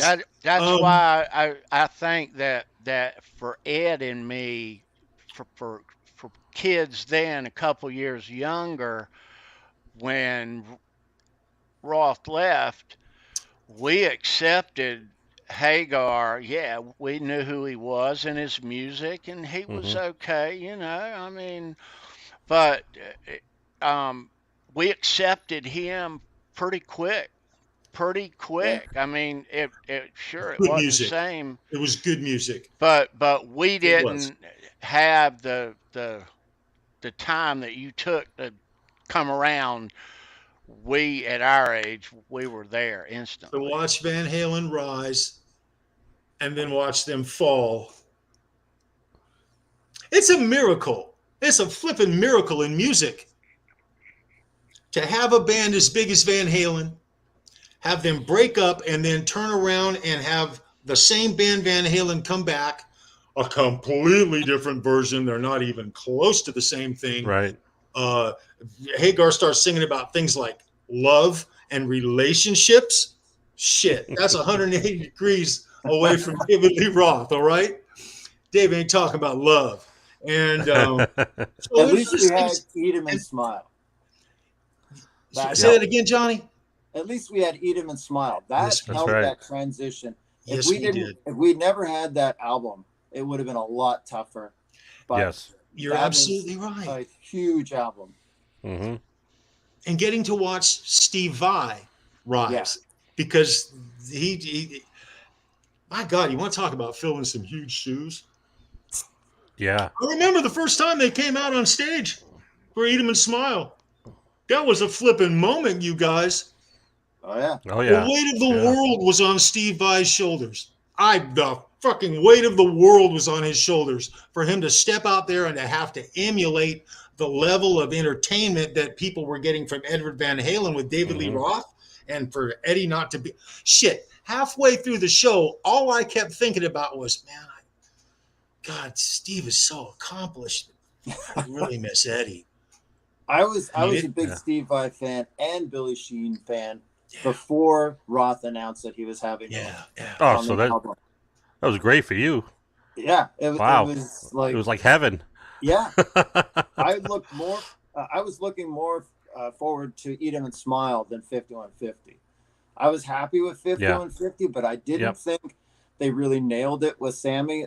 It felt like it just hadn't gelled. It wasn't until Balance and the Fuck album that I really felt that they were a true band. But Eat 'em and Smile was a home run. It was right out of the gate. You heard the backtrack. It was like, holy shit, this is one of the best albums I ever heard. Yeah, Dave went from one gunslinger to another. I mean, he did it right. He got two. Yeah. And a great drummer. Yeah. I saw them in Toronto. It was Halloween night, 1986. They came out. I can't remember what song the first one was. One of the songs, Dave's song, like the new Eat 'em and Smile song. But one of the first things Dave said is, "How do you like the new band?" Yeah. It's like, they're pretty good. They're pretty good, you know. But without that album, I don't think that transition would have been as smooth, you know.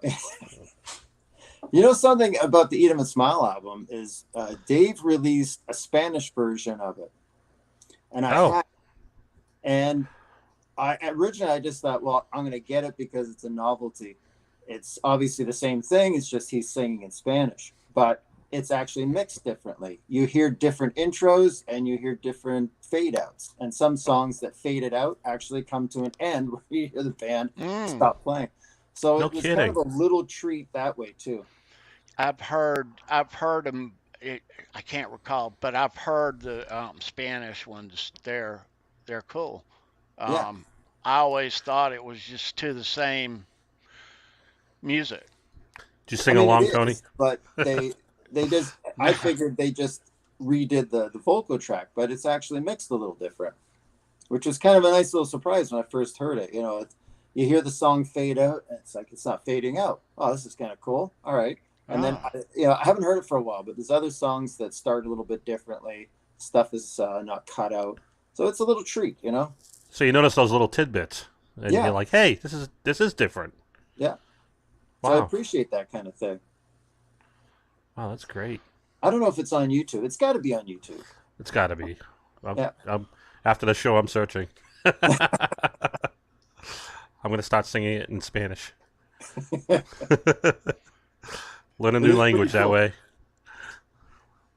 Yeah, he made one, he made it in Spanish. But I can speak for people my age, but when that came out, Roth's first offering album and tour coincided, with new Sammy Hagar and Van Halen's first.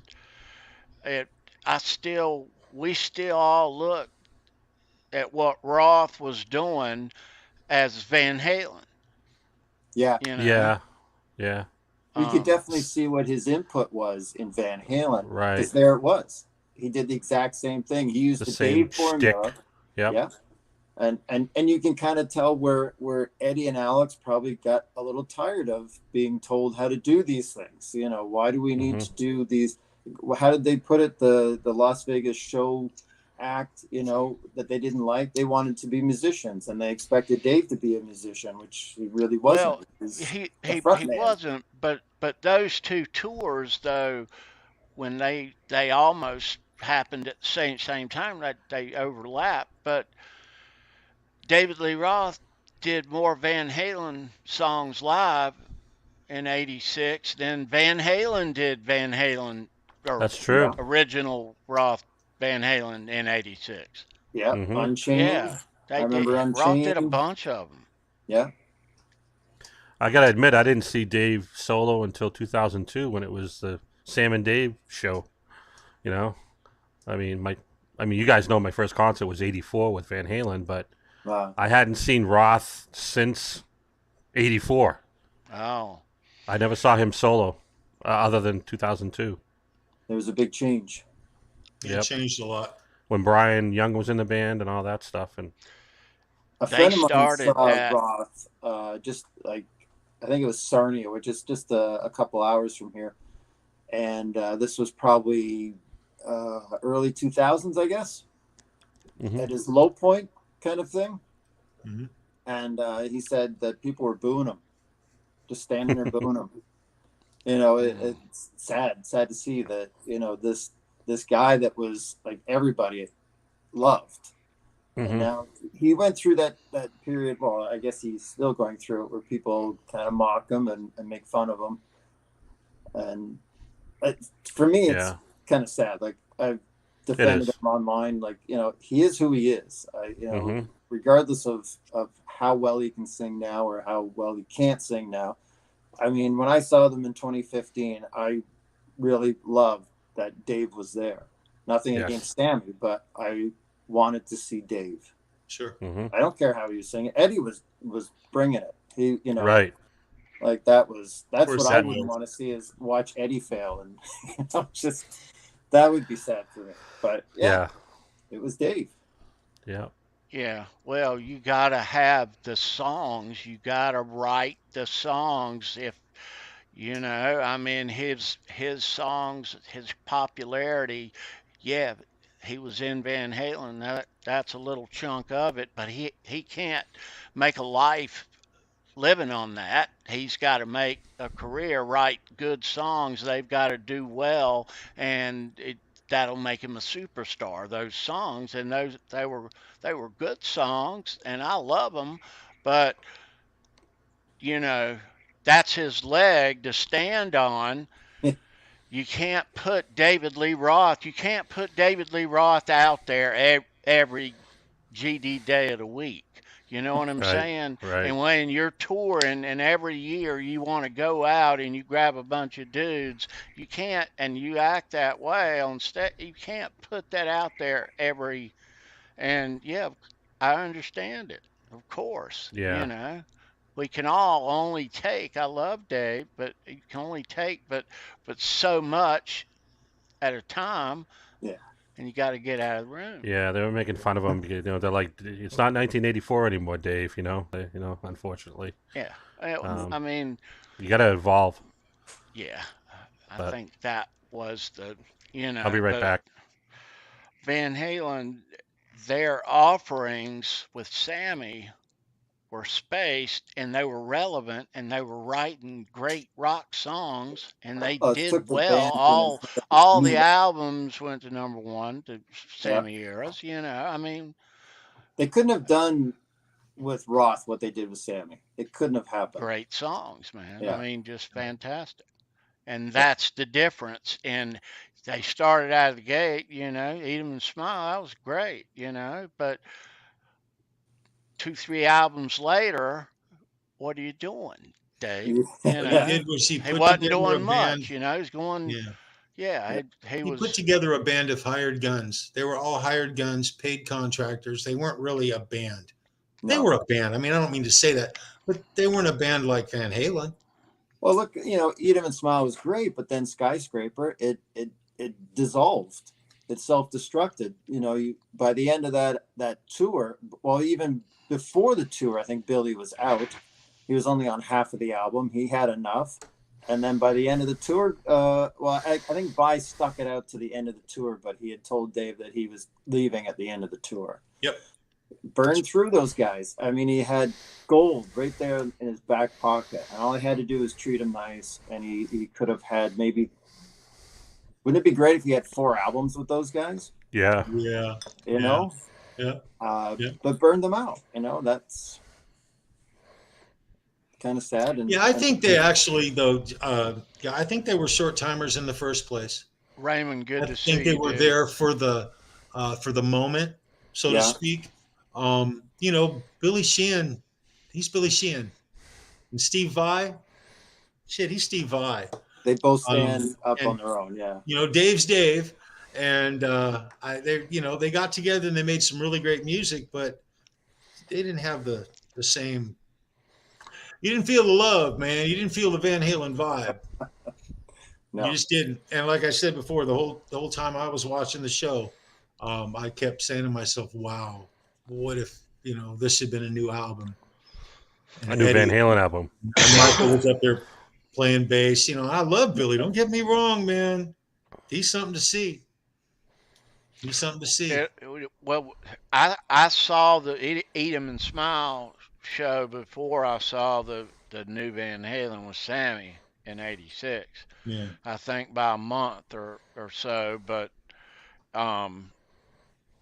during the Van Halen show, the first time I saw Sammy with Van Halen, I did think about Dave, and it was a little bit of a letdown, but it just the band, it was a great show. I didn't think too much about it, but something was kind of missing. Yeah. Yeah. It was weird that first time. It's like I'm not a little kid anymore. God damn, man, this is. And it's funny because I noticed. I think it's KXM Rock in the chat talks about Vi and how stellar he was with Whitesnake. I saw them with Whitesnake. They opened for Motley Crue. Wow. Steve Vai fit in Whitesnake like a glove. Yeah. The tour was fan-flippin-tastic. I bet. Wow. And I enjoyed, I'm going to say it, I enjoyed him up there with David Coverdale a whole lot more than I did with Dave. Wow. Really? Yeah, it was really good. KXM knows. That's an interesting takeaway. Seriously, it was just different experience. That's the thing. It's different though, but it for people, they identify a player with somebody, with Dave or whoever, and when they play with somebody else and do well, it comes out a little weird, Yeah. Yeah. Kind of like John 5 with Motley Crue. Yeah, that's it's great. It sounds he can do all of it, and I like John 5 anyway. But yeah, it is a little weird. But at the same time, it's like, I hate seeing these bands dissolve or disintegrate. With age, right? We're all getting older, and Mick Mars just obviously is. I don't know if he's getting older or just didn't want to do it. But, I'm kind of mixed with it. Like, I love John 5. I think he fits well with Motley Crue, but... Trying to squeeze too much milk out of the cow. John 5 is, I hate to say it, but miles above Motley Crue, I think, as far as musicianship goes. He can stand on his own. True statement. Yeah. I think that if this new music that they come out... They're going to come out with new music. They've got some songs, a handful of songs right now, so we're going to see an album. If the album does well, John may hang. However, he is a free agent. He's a private contractor. He's his own brand. He'll be gone. He's a hired mercenary. Yeah, he'll be gone Yeah. if things don't open up. And I hope Mick does not go back. I hope he doesn't. My personal feeling on it is I hope Mick just has. I want to put out a solo album. Damn it, it's time. What? Period. He was talking about that, wasn't he? Pardon me? He was talking about one. He's got one that's been in the can with all kinds of great musicians on it. Guys, I'll be right back. I've got to get a part from my tool. I'll explain, but I gotta fix something here at the desk. All right. But I'll be right back. I'm gonna take myself out just for a moment. So excuse me, and I will be right back. You guys carry on, and I'll be son. Yeah, I'll be right back. Wrong one. Sorry. So Johnny, what do you think about Zakk Wylde and the Pantera thing? I think it's good because it's great to see Pantera back out, but it's kind of like Van Halen without Eddie and Alex. Ed Alex, right? But I mean, for the guys that are remaining, it's great. I know Zach was a good friend, so it's got to mean a lot to him. Yeah, and the other guys. I think of the band more than the fans, really, and it's great just to keep that music alive. And maybe there's some younger people out there that have discovered Pantera. I mean, think about how long they have been around. It seems like a short time, but what is it? Closing in on 20 years or something? Yeah. 15. So there's got to be teenagers out there that can finally go see them live, at least this version of them live. So anything that keeps this music alive and out there, I'm all for. Some people think that they shouldn't call themselves Pantera because the brothers are gone. It'd be like Van Halen going out without Eddie and Alex and calling themselves Van Halen. That's my I don't like it myself. Pantera too. I mean, but then you think about it, you got people like Mick Jones is the only surviving member in Foreigner. I mean, I know Kelly has been around for a long time, but Mick Jones is the only original member of Foreigner. And I remember, was it Sweet when they broke up, and they both went, performing with their own bands, kind of like two guys went one way and two guys went the other. And I guess they never really fought over the name. So they both went around touring as Sweet. As Sweet. That's funny. You can see two versions. So I don't know. I mean, so what do you think the formula is when there's, original band members missing and you still call yourselves whatever the band name is? I mean, how many guys do you have to take out of the band and still, not call yourselves that? Or what percentage, eh? What percentage of just say 4 guys? I mean, well, I thought of this a few years ago. We have sports teams that have been around for decades and decades, like even almost 100 years, and we just keep replacing the players, obviously, and gotcha. I thought, could that happen? Could we start seeing that with some of these bands where 50 years from now, we still see Leonard Skinner, but obviously there's no original members. But right, it's like if you want to see classical music, you hear people playing it. None of those people are originals. Obviously. Yeah, that's true. That's a great analogy. It's because if we don't do that, it's going to die. It's right, just going to be old stuff. Yep.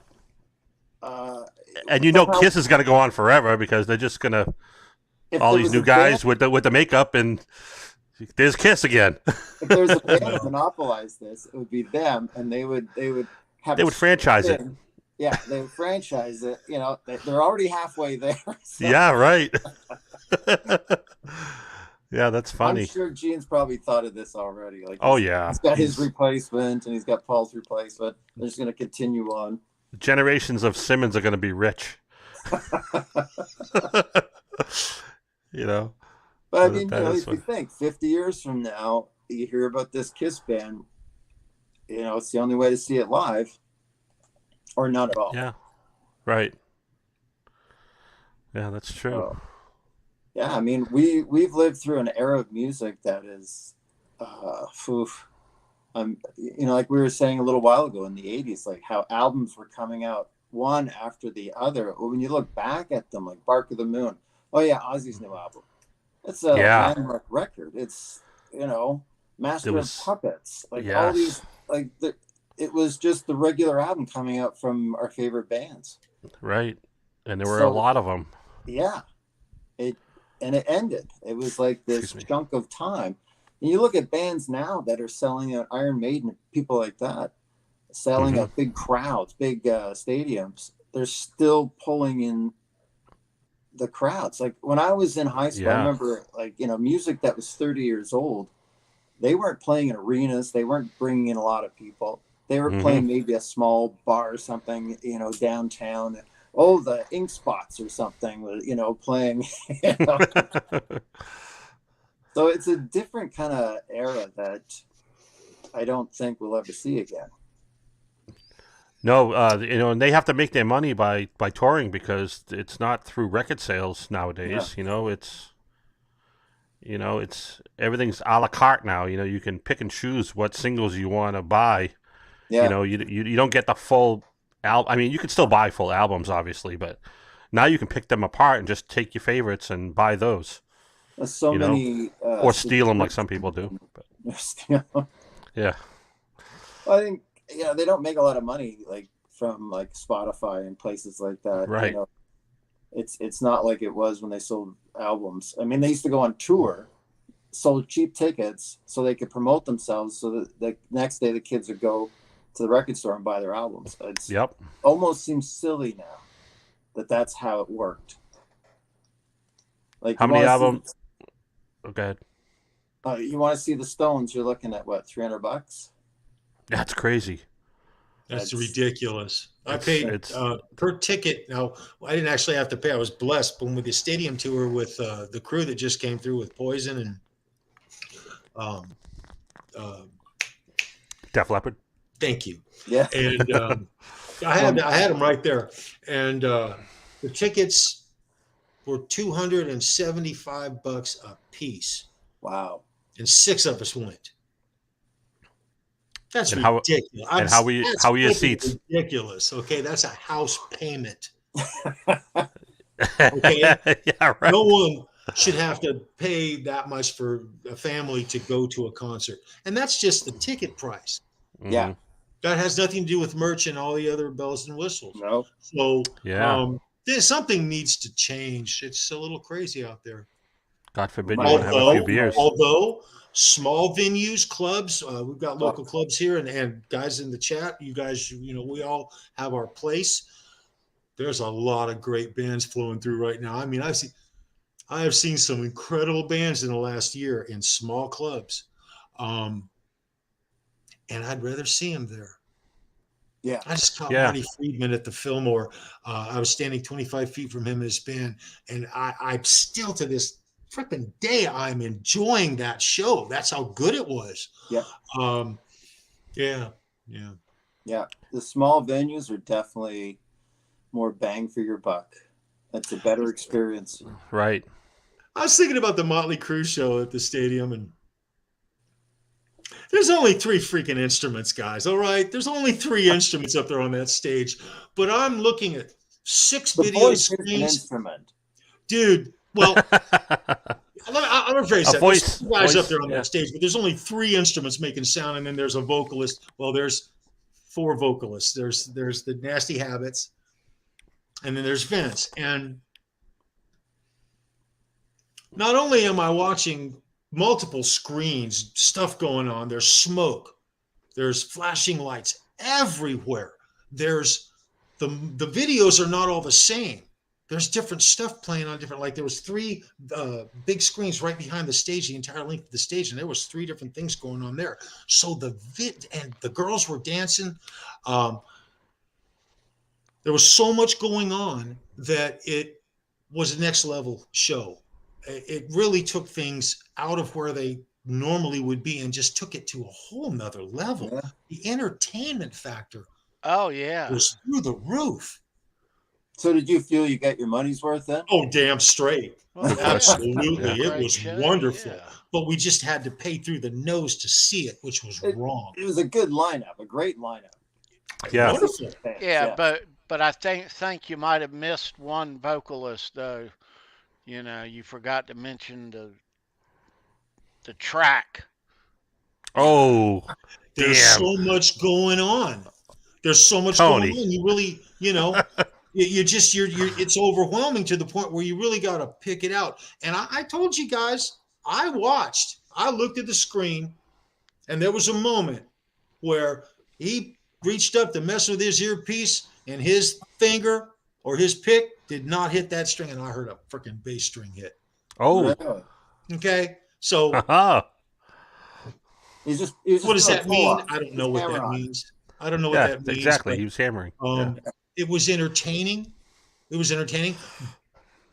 But the quality of the show that Tony and I saw for Dirty Honey, it was a much better show seeing Dirty Honey play and seeing those guys right in your face, rip it. Three instruments and a vocalist. No difference. But no bells and whistles, no smoke, no girls spectacle. strutting it. Not a lot of other stuff to see. I just think that it's evolved. The track thing it started with, you want to enhance your live sound. So if you can run a keyboard track to this, it might be several layers on the recording, but live you want to add a little keyboard, harmless. Van Halen did it like that. That's. There's nothing wrong with. But I just think that it's become where they're doing, vocals. That's a bit much. John 5 calls it technology. He explained it. He gave an honest review. And that's what it is, and a lot of people do it. The Wasp thing just came out to. I mean, they're all doing it. Kiss, all of them. Well, the problem is that you get overproduction in the studio, and then you can't duplicate that live unless you have. But there is it being a three-piece. Yeah. With Van Halen plus the vocals, we never cared how the damn vocals sounded anyway. Like that's Charles, true. Did not matter. Didn't matter. Dave was entertaining whether he sang well or not. Exactly. Dave sang well for the music. So I think Vince right now, 10, 15 years ago you start, and Vince really, like Dave, never really sounded great live anyway. No. Well, no, actually, I'll say this. Back in the day, guys live in the clubs, Vince Neil had a voice that was not only unique, no one on the strip or in music at that time had the voice of Vince Neil. That's true. He was completely unique, and he was good, and he could reproduce. His scream was pretty damn good. He had a good high octave scream where he could belt it out, and it was piercing, and he did it for years, no problem. But he wore himself out a lot like listen to all that. Lee Roth beat the shit out of himself just for a decade before they broke up. Because remember, late 70s, Van Halen was a thing. They were doing their thing. He was beating his body to death for us. It was wonderful to watch Dave perform in those days. He was an acrobat. Absolutely. He was an acrobat. And he was more than he was that, and much more live. It was. Yeah. I hated to see it come to an end, but it was really nice to get to watch the Van Halen brothers all those years be the Van Halen brothers through all the bullshit and all the different this and that. Getting to see them be brothers was priceless. Absolutely. I miss Eddie. I know we all do. Well, just think of how much more music we could have had if there was so much inactivity for the longest time that you're like, what's going on? What's happening?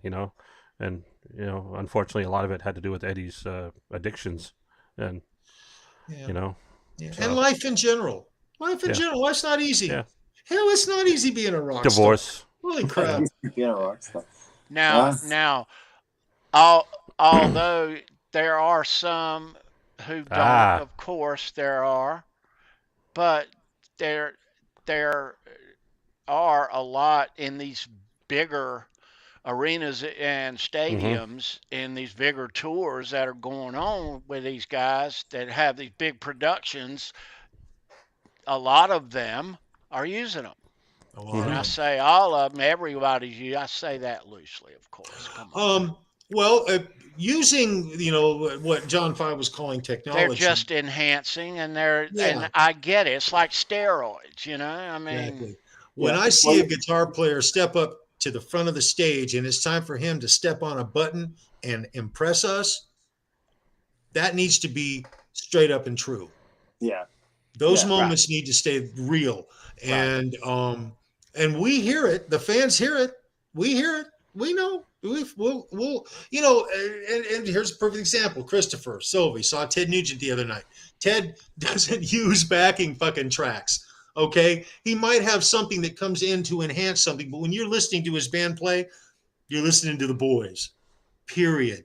And with all the feedback and this and that, it's what's that word that you like so much, Tony? You use it and it's true. It's what's that word? Not damn it, Tony. Organic. It's real. When things are real, we catch it immediately. Our ears catch it. We see it. Our visual on it. Well, that's what's great about live music is seeing the organic. I think sometimes these bands, you know, they're charging this much for a ticket, but they're also trying to give you a value of entertainment. And I think, you know, that's where they justify it. Well, we can't meet these expectations. We can't supply. So we have to bring in a backing track, or we have to bring in this. We have to have multiple screens showing movies. We have to have pyro. So at the end of the day, were you entertained? Yeah, I was entertained. I had a lot of fun. Then they can go, then we did our job. The people are still going to come. The people are still coming. And 10, 15 years ago, everyone had the attitude, well, if the people are still going to come, then we're still going to go. But the people are going to come until they drop dead. Yeah. You know. Now, if I went to see Eddie in 2015 and I saw that his guitar was all backing tracks, I would have been pretty disappointed. Oh my God! Oh, it would have been devastating. Can't imagine that. I would have cried right there on the spot. Yeah. Right. But then again, he has. Oh, go ahead, Tony. I'm sorry. No. He would never do that. I think you put it pretty in a perspective. It's entertainment value, and that's what they put the premium on, rather than, you know, what I mean. For me, it doesn't rub me the wrong way. I don't give a shit if they use them or not. I'll still go to the show, you know, but for some people it rubs them the wrong way and they don't like it. Well, it's great to get a video and to put on social media, just like what you were saying. Oh, look, he put his hand up and I still hear the bass playing. You know, you see that all over the place. And it's a great thing to sort of catch somebody in the act, literally. Oh, wait a minute. Let me do a retraction. I didn't mean to say, I think when I said that I saw it live. That's not true. I did not see it live. When I watched the show live with all the big screens, I was so entertained. I didn't see that. I saw it on YouTube a couple of these years. I just wanted to say that. I'm sorry. That was on YouTube. I saw that, and it's blatant. It's blatant. Yeah. But live, there was so much going on. Exactly. So much going on, and there's smoke everywhere, and their whole vibe now is it like a city in destruction. You know what I mean? A city in destruction and turmoil, and it's constantly like. So it's almost like you're watching a live movie with them performing in it, right? Exactly. It's very theatrical. It is. Yeah. It would really kind of be sad, I bet. I'm sorry, boys. I'm going to say it. To see Motley Crue walk up there with nothing more than a bass amp and a guitar, electric guitar and an amp, and Tommy and the lead singer, and watch them actually play their songs. I have a feeling that they have become so, you know, relying on what they have now in this new technology that, you know, the former is no longer. There's just no more, you know, they don't have it like they used to. Obviously, age has caught up with them. Yeah, but do they need to be out there like Kiss is out there every? Do they need to be out there every season, every minute, touring, putting their brand down they don't need to be out there every minute. There's a lot of responsibility to a rock show, a road show rock show. For instance, this new Metallica show that's touring right now. Mm-hmm. The tour is an army of people. It's not just the band. And so, yeah, that family, these rock families that are touring and going around the country in tour buses constantly that we come out to see, that's their lifestyle. They don't want to stop. They got to keep that machine rolling because there's mouths to feed and lives to take care of and family and bullshit that comes up. Once a rock machine starts, I know why Kiss doesn't want to stop their damn rock machine, because it's their life. Well, This team's full of life. I mean, I'll say this though: when I went and saw Kiss on this tour, I tried very much with my ear, and I could not find anything unless, I mean, if there's live bits that he's memorized, just, I mean, who knows? But I could not, between my eyes and ears, I didn't find any examples the whole night of any tracks. I could not tell. That's impressive. Tell. That's I impressive. Mean, you know. Well, it all starts with the music. But it's a big show with a lot of pyro and a lot of ways to mask that. I'm sure. But yeah, I couldn't tell. Yeah, it's obviously the show is bigger than the music itself now, you know. Yeah, and it'd be nice just to watch a rock band, you know. I mean, our heroes like this, you know. Yeah. I mean, on a stage, right simple there, backdrop. You see and hear every sound made, you know. That, just some stacks of speakers and basically open stage with where you can run around and put on a show that way. Absolutely. You know, as good as technology has gotten, and as good as they are at making things appear to be, you know, taking something that's not and making it appear like something else, and with all the CGI and everything, you still cannot outdo human talent in your face. Right. True. You know, whether it's with a Les Paul or whatever. That's really what we all kind of gravitate towards. It's always going to stand out. I've seen lots of bands to this point at the local bar with no backdrop and just their guitars and being blown away by their sound, their tone, vocals, whatever. And there's no entertainment value as far as pyro or anything to help them along. Because it's not needed. Because they have the talent. They're working for that. Yeah. Right. I gravitate towards smaller venues now myself. You know, I'd rather go see a tribute band at a small club. Still hear the same. I mean, it's not the same, you know, without Eddie or whatever. But I'm going to see a show not long from now with 3 tribute bands in a small venue, and I can't wait. And it's you know, the thing that's really cool, Ed, it captures the vibe from our youth. Yeah. I went and saw with Tony. We saw Mean Street, you know, our local, as far as I'm concerned, the best damn North Carolina freaking cover band for Van Halen I've ever seen. These guys impressed the shit out of me. And they did Tony too. And look, it's the same vibe that we got when we were kids. That's why I'm loving it. So it's all about, Yeah, you get nostalgic too, but I mean, I've seen newer bands at a small club, and I'm like, wow, these guys are great and up and coming, and you know, they're in their younger 20s, and they're very talented, and they put on a great show and great music. Yeah. So it's good. It's good that stuff is still going on and still happening. Yeah. So absolutely. You know, go out and you know, support them. Go out and support your local live bands. Those 3 bands you're going to see. What bands, bro? It's a who are they going to cover? Van Halen tribute band Jump, AC/DC tribute band, and a Led Zeppelin tribute band. Very cool. All at my local auditorium. And I got second row. Excellent. So I'm going to try to get some picks, Tony. Right on, bro.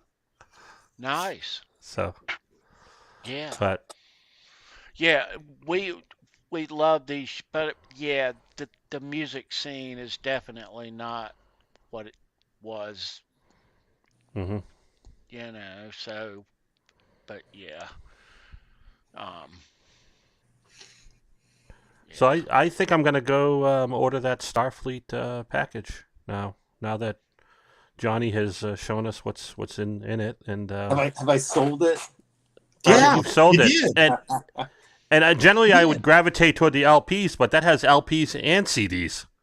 Yeah, And and is that a 45 or is that the 45 long. What is it? Double speed or whatever it it's is. okay? One of them. Yeah, it's a. So it's not really like a true 45. You don't need the little plastic. What do they call those in the middle? Oh yeah, good one. Let me see.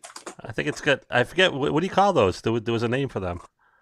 It's been years since I've seen one of those. Yeah, those little inserts. The because spacers. What Yeah, was it? RCA owned the rights or something, and yeah. Flashbacks. nobody I haven't else. seen one of those in So forever. I think. Oh no, you got the regular. Okay, Yeah, the regular hole in it.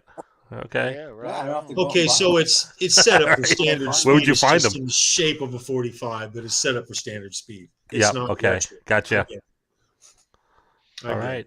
Yeah, It couldn't those be because the technology, I mean, I guess it could be, but the technology is got to be the way that they've got it set up for the quality of the sound to be the way it is. So it Right. those little 45. plastic circular things also they came in handy. Yeah, that's a Yeah. pick also.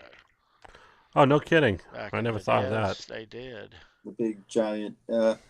Yeah, Interesting. Those things are probably worth money now, eh? I know. Yeah. Just the shape of it, what is iconic, because like people our age, we see that shape, we know exactly what it is. But you show a 10-year-old, what is it? A flower? I have no idea. little frisbee. Is That's that part of a funny. rotary phone? Mhm. Like they know what a rotary phone is. I Let's see. They know. call them Nice. 45 inserts. I knew there was a special name for them though. That's driving me crazy now. I know some record players would come with like a solid plastic piece that would just fit over the center, Yep. and you Little could like put stack Yeah. them. yeah, Yeah. put a whole stack. Right. The name's on the tip of my tongue, Ed. It's I've they been call milling it over it for the last minute or so. He's a spoke. milling. a spoke protector, spindle adapter, Spindle something. It's the spindle or something to do with the spindle. Come on, you can do it. Anybody in the It's chat right know? there, We're brother. rooting It's for right you. there. Spit it out. Spit it out. Trivia Come on, you question got it. number 2.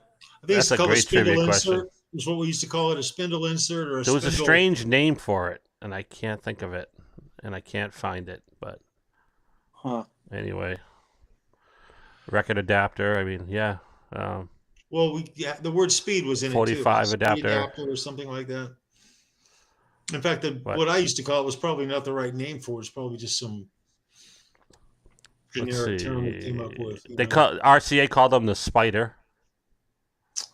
Yeah, they did. Wow. I remember Yeah. them. I can't recall them by any particular name, though. Yeah, there was a strange name I thought for them, and I was like, okay.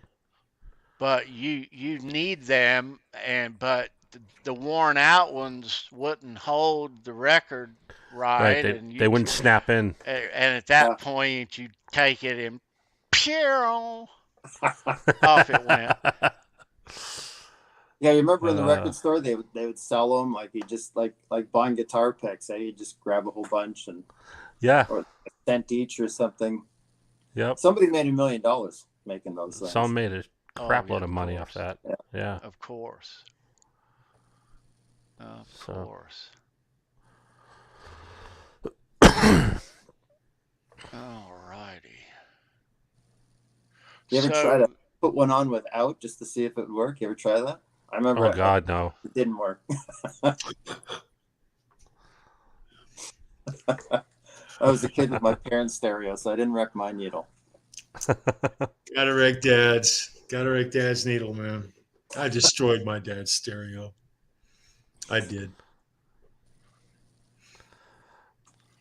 Earache my eye. Ooh.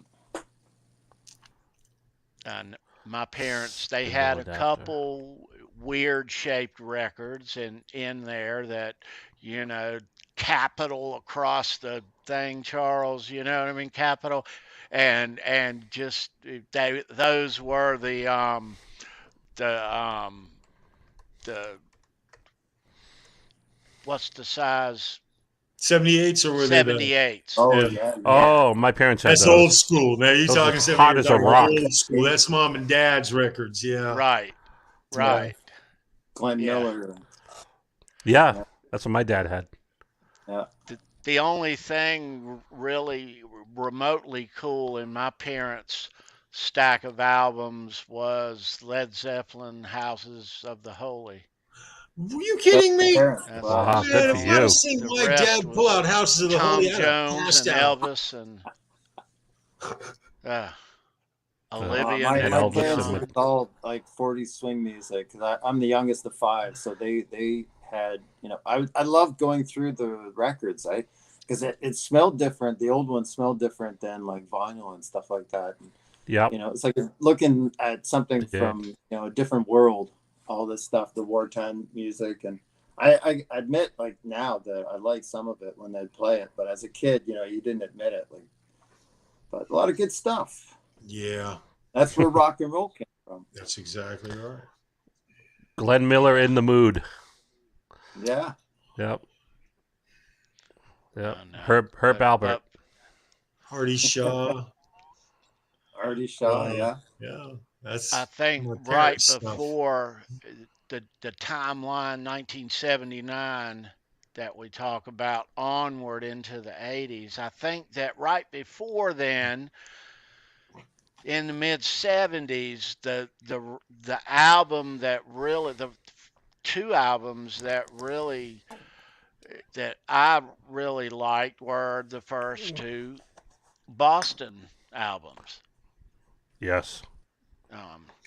Oh Incredible. yeah. And they kind of, for me, pointed toward all the 80s rock that I loved, you Yep. know, after You that. know, when Boston came out, we were experiencing Kansas. That Mhm. whole heavy organ thing from Kansas was very similar. Not quite as, uh, not quite as. What am I trying to think of? Techno, not techno, but as over the top. It was electronic, not quite as electronic as Tom Scholl's, but it was huge, man. I remember when freaking Boston came on the scene. I remember standing in a record store, and it came out, and I was just with my friend Johnny. We were standing there, and that slow, long time, as it comes on, And it builds up. and we were just, fuck, they had us, bro. Problem was they never evolved. The sound didn't really evolve. Their next album was like quite literally a repeat of the first album. And so I was a little let down by Boston at the end, after the second album. It was like, wow. And what was ironic about the band is they weren't a band. When Boston first came out, everything we heard was Tom Schultz. Schultz. quite literally like freaking Wolfgang. It was, and then, so then he was here with a quandary. He produced that sound of music, and then he had to find guys to plug in to repeat it and make it the same. Yep. I heard Boston live one time. They didn't really sound quite as big as the album, but it was good. It was unique. It was a different experience, and it was big, but it wasn't quite as, there was a wash to the sound live. I noticed it wasn't as clear. The audio was not as crisp. There was a lot going on with Boston. You had a lot going on. It wasn't a live sounding record either, though. It was not. Right. It was not. So that was another big challenge that he had to deal with. And as fans, we got to absorb it. And they had that big organ on stage and everything.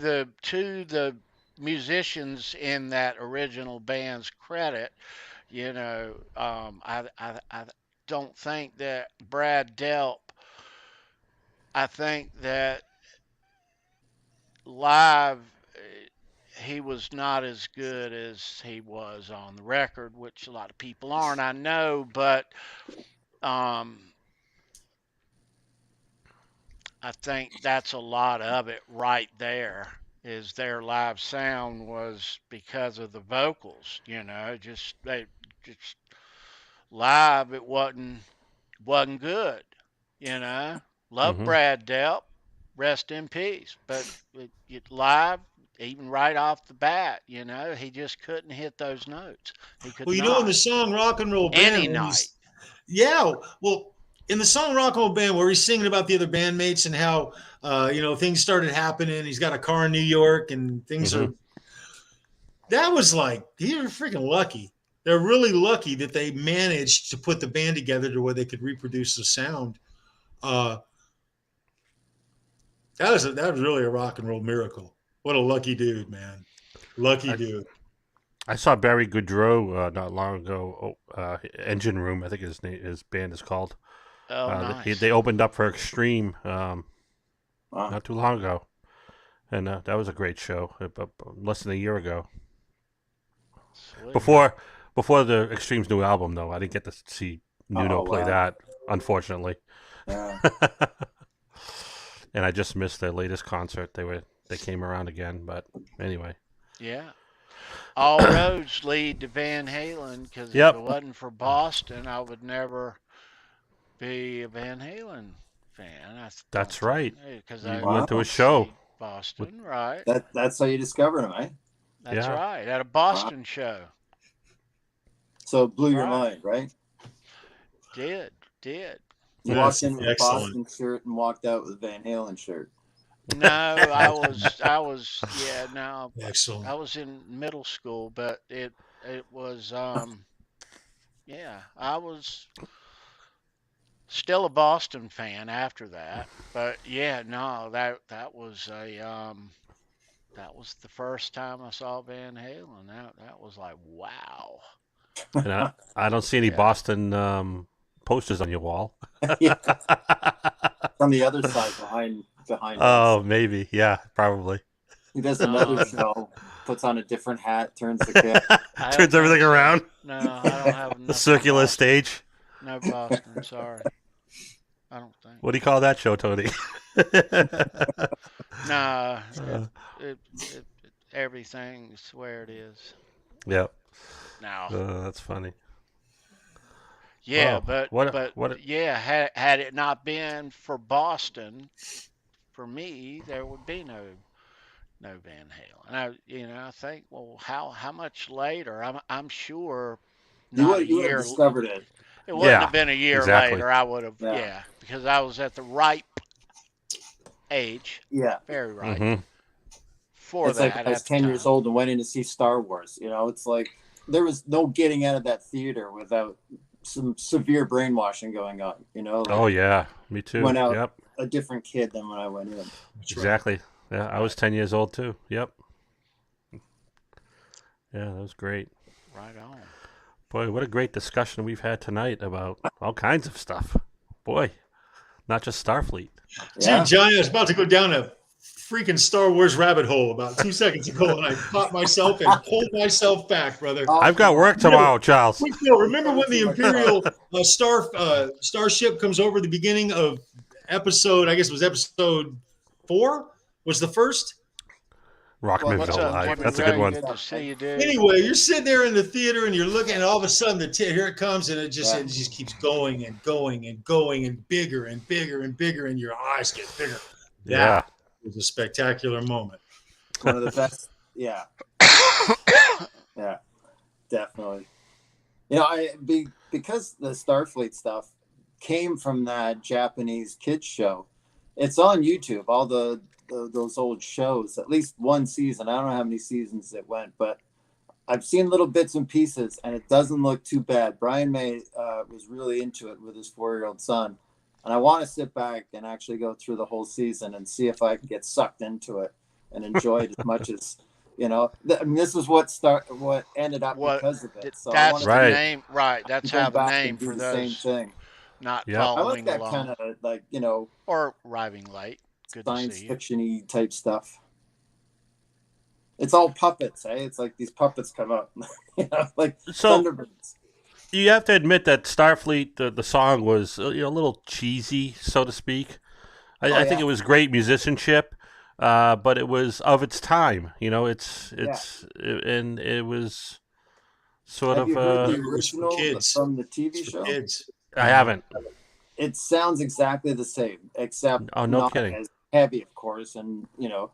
But the guy that's singing sounds a lot like Brian May, or Brian May sounds a lot like him. Oh, okay. Like they're really doing it justice. It's not something that you would go, yeah, you know, there's little hints and pieces. Like they really stuck to it as Okay. far as trying to, you know, do it justice. Of course, all the guitar stuff takes it to another level, but Right. it's Right.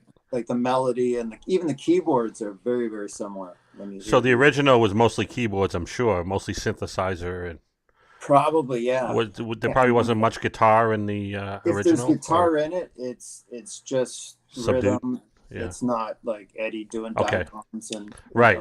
Right. What do you think about Eddie's tone? In this, Mhm. amazing. Yeah, it's there. Like as soon as you hear Eddie play, it's Eddie. He doesn't seem to really so he's unplugged himself from Van Halen. Yeah. He's with a bunch of guys he's never played with before, but he kept the tone, man. He brought Right. his tone with him, right? brought Did his I get that fingers. right? He's got it. People talk about the tone in his fingers, but here's the thing: we recognize little nuances that certain players do and have, and how they do. And when we hear them play with other people, it's not necessarily all the time that they've brought a certain great tone with them. It's just the fact that we recognize they're playing and we add it up to another great tone of them previously. But you Yep. recognize Eddie every Oh, time you hear him play, and it's Yeah. like Ted plugged in and played, and he sounded like Ted. He's like, I don't get it here, you know. Right. if Yeah. we Yeah. That's were true. to It's all put there. this on right. for you and That's you right. didn't hear any of it before, you didn't know it existed, and I just started playing it, you'd be at first you'd probably think that guy sounds a lot like Eddie, and then after a while you'd be like, is this Eddie? Like, you know, but it's so different than what we're used to hearing him play. Like you think he's out of his element, but he's probably not. This is the kind of stuff that he would have been playing maybe at home or with Alex, or you know, back in the club days, maybe some of the songs that we've never heard him play as a Mhm. band. There's a couple of funky songs on here that they go into for a little while. I kind of suspect that maybe it's more Phil Chen, the bass player, more his groove that they're playing to. So it's really interesting to hear them go through these different kinds of sounds. Like I mentioned, the jazz and everything else like that. Like they were really having fun. Only 2 days and they developed all this stuff. That's crazy. Yeah. So is anybody in the chat, have you gotten this new Starfleet reissue? Yeah. I Because would all definitely the stuff recommend it. all the Especially stuff if you- that's with this is just amazing. Yeah, it's worth it, definitely. I love it because, like I said, I had it and loved it, and then it got stolen out of my car, and I haven't had it for 30 years. I didn't hear it until YouTube started, and I would go on there and listen to it. And when this opportunity came up, I was like, I got to get this. If there's one box set that I'm going to buy, this is going to be it. Did you get it from Jay? Brian May or the Van Halen store or Brian May, his website. his site? Okay. Yeah. Because I know Van Halen store is selling it too. I think so, yeah. And the Queen, Yeah, obviously. the official Queen website has a whole bunch of stuff. Yeah, you can get all kinds of shirts. Like I think he was selling stuff way before this. You know, it's just there's stuff in there like coffee mugs and all kinds of stuff, and Yep. like lots and lots of merch. I don't see anybody saying that they have it. Wow. No.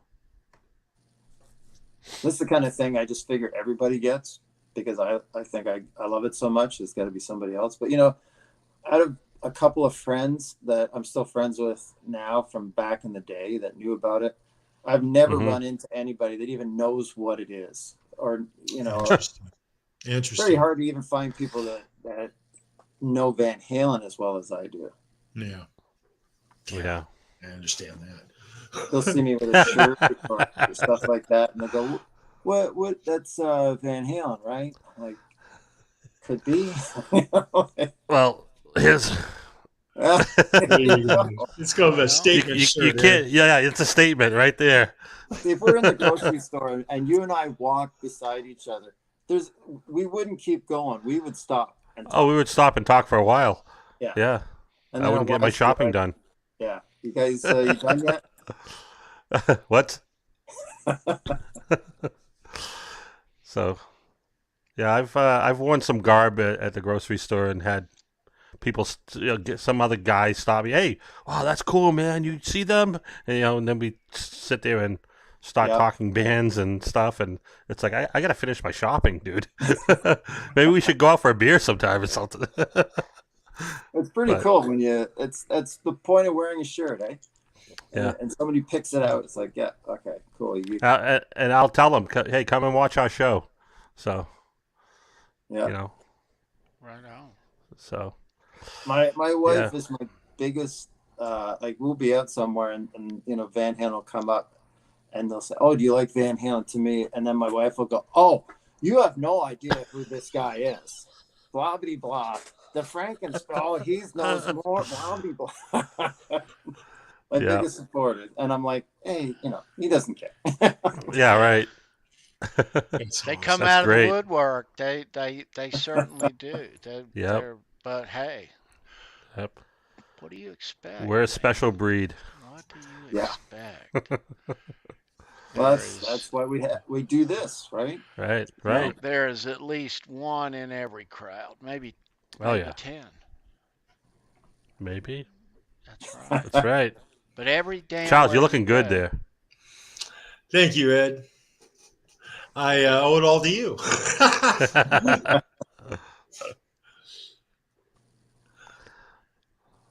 That's funny. Thanks, Ed makes me cut my hair and shave and exercise, and I don't like to do any of the above.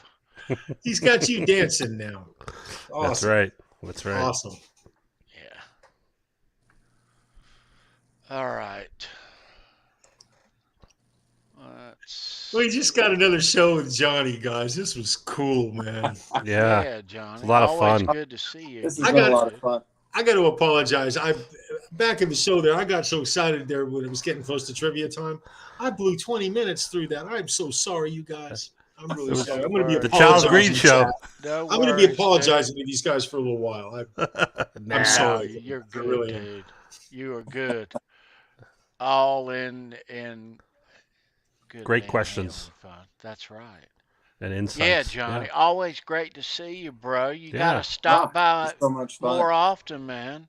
Yeah. It's not often I get to just be asked Van Halen questions and go on about stuff that I care about and like and love and have people that want to listen.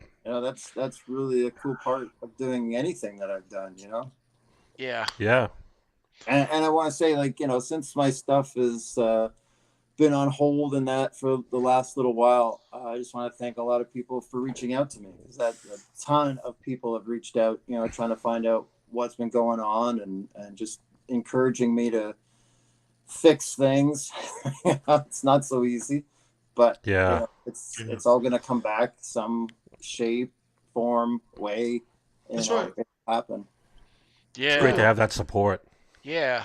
But still, though, the videos that you did, that we all love, the Van Halen on the Frankenstrat, dude, they're precious, man.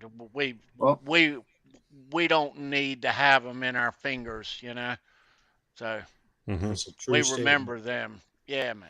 Well, to try to bring something back as far as the videos, but I'll be honest, it kind of pissed me off a lot when it all went down, and I lost all motivation to really do anything. And I thought Yeah. it was just best to just put it aside. I have a lot of other things in life that I can focus my attention on. So I just thought, you know what, push it aside. And anytime I went to try to edit a video to see if I can cut things out, I'd get about 5 or 6 minutes into it and just, I'm doing this because of a couple of jerks. Let's put this away. Just, it's not important right now. So the Starfleet thing was the first thing I got motivated to actually make a video. And I was really excited about doing it. I mean, I've made a couple of videos last little while about some guitars that I've been working on. And I haven't even put them in to edit anything. I'm just like, yeah, I'll get to it. So that feeling of being motivated needs to come back. And it is a little bit. I was really excited about this, excited about being on the show tonight. And that's all part of getting me back into wanting to do this again and getting my stuff out there. Yeah. Yeah. Well, dude, we hope you do more, and I'm sure you will, because you're constantly, looking and wanting to know stuff. You love Van Halen. You've been on board here for a couple of good shows here in the past. We did the Shark. You were on board. That was a lot of fun. Yeah, man. I know stuff about the Shark because of you, Johnny. It's true. It's true. Well, every time we get around you, we learn a whole lot of cool shit, bro. And that's priceless. It really is. It's wonderful. That's rewarding for me to hear. I get so many messages from people saying, I couldn't have built my guitar with it. It's like, yeah, you could have. You totally could have. But but it wouldn't have been as good or as much fun, Johnny. Well, if that's the case, then I'm extremely proud of being part of something like that. It's rewarding to hear that from people. Yeah.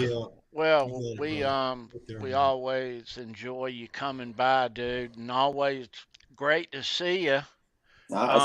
We're gonna amend. Nice to meet you, Johnny. Nice to meet you. I'll amend things that shows in, and we'll have Johnny's YouTube link. Now, I think it's already there, and it's been there. What am I thinking? Yeah, no. So you'll find his link in the description. Yeah. And you'll find his YouTube page on the cover. Oh, yeah. Yeah. You'll find great that logo. Very cool. Very cool. You'll find it on the cover of my YouTube. Yeah. I don't have a lot of recommended YouTube ones, but I have his and a few more, and they're listed down below. Nice. So, yeah. Well, I appreciate the support from you, Tony. That's for sure. And everybody, it's kind of amazing, really. Well, for me personally, Charles hit it on the nail right on but for me personally, it was with the info that you put out there on the series about the Frankie dude and the paint. Those were epic. Yeah, that's been a lot of fun, and I'm still working on that. Still working on the paint. Wow. It's a mystery. There's all kinds of unanswered questions still. I'll tell you, I've been working on the formula for the paint, just the red paint, to reproduce it now for a couple of years. But the guy that invented the candy apple red, like for hot rods and everything else, which is where, Schwinn got the formula from, it took him 10 years in the 50s to develop this. So I don't feel so bad that it's taking me, Wow. And a lot of it is just trying to find the materials. It's really hard to get that shade of red dye that goes into the paint. That's the hardest part, really, to try to reproduce that part. It's all like crimson red, the dark red. You can find that everywhere, but that shade that Eddie had, it's really hard. Nobody wants that for candy apple now, so it's hard to find. Interesting. I got tricks. Interesting. Take care, Jay. 7/8. See you, Jay. Always good to see you, bro. Go check Yep. out Jay on Wednesday. Kurt, Jay, Boner Jams. And Caleb. Yeah. Under the Bus. Wednesday, 9 p.m. Yeah. Funny guys. Really funny. Yeah. Coolness over there. Very cool. Mm-hmm. Yeah. They don't hold back. You'll see all of us over there. Yeah, At all. Fun time on Wednesday. Yeah. Very fun. And watch Very what you say, fun. because they're going to record you and use it on their show. How big is it, Charles? Yeah, how big, How big Charles? is it? I'm 5 to 7, guys. How big is it? That big.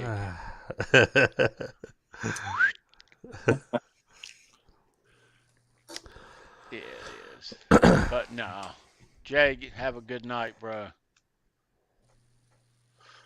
Oh, I guess we'll wind things down here. Yeah, almost 3 hours. Holy crap. We are. Yeah. Wow. Wow. Time flies when you're having fun. It certainly does. Let me put this out there that we are vastly approaching 1,000 subs. Nice. It's going to happen soon. We're going to celebrate it. Yeah. Gonna be a party. Party It's a time. little bit of a Cannons. milestone, you know. Slow process. It is, but a fun one. Mhm. Damn fun. But if you're not subscribed, do subscribe and tell your friends. And thanks for hanging out here. Yep. Yeah, it is We nice appreciate to it. see you. We certainly do. We talk Van Halen here every Tuesday. Every Tuesday. Yeah, and it's 9 p.m. Eastern, and it's every Tuesday. We also here on the channel, we also, yeah, we do Yep. another show on the weekend, Thank you, Ed. You're welcome. and we call that one. Oh, this. Oh. Show me your pick. Yeah, and so this Saturday on Show Me Your Pick, we're going to be talking about Glenn Hughes. Excellent. I love Saturday. Glenn Hughes. That's this Saturday. Hey, he's still rocking today. Yes, Yeah. he is. That is amazing. Yep. Thank you, Ed. I love your pick, Charles. That's Ed awesome. made us these really cool mugs. I freaking Yeah. love you. Ed. Very Mine's cool. over there in the That's okay. strainer. I actually use mine. He though. uses his. He drinks They- coffee. He out drinks of it. coffee yeah. from it. I'll show you Saturday night too. So Awesome. yeah, will. All right. So and another big shout out to Mammoth. And if you hadn't gotten this record, get it. Get it. Get it. Yeah. Yeah. Nope. I was going to point the wrong way anyway. I know it's tricky. I'm the very backwards much camera. enjoying Yeah. this and the songs. Mhm. There are several songs on here that I really, really, really like. Take a bow. Love that one. Several. Yeah. Yeah. Gives That's me the, chills. Yeah. Yeah. And when I'm hearing these songs over and over, the ones I like, I seem like I'm liking them more and more, and I'm glad they're on. But you know, Mhm. I have had kind of the luxury here with my kids not here anymore, so just me and the dog. I can play loud music all the time if I want great. to, and I do. So, but yeah, if you hadn't gotten the new Mammoth 2, Go and get it. They're great songs, great Mhm. melodies on these songs, Yeah. great layers of music, great guitar, great solos, a lot of drums, a lot of skin, Charles. Yep. Love it. Yeah, dude. A lot of pounding happening.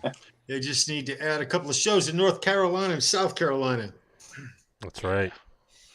Please, please, Wolfgang. Yeah. I don't want to see him once. I want to see him twice. I keep checking the site on the tour I do dates. too. Hoping I for the do too. best. Yeah. I'm believing for a Halloween miracle, you guys. Me and Tony are going to get to see them somewhere. They're going to come to Raleigh because I'm going to have to drive to him. Now, that's how it's going to work. I'm sure of that. Mhm. Yep. But it's going to happen. I believe it in my heart of hearts. Soon enough. It'll be worth it. It'll be worth it. But it's just chance, and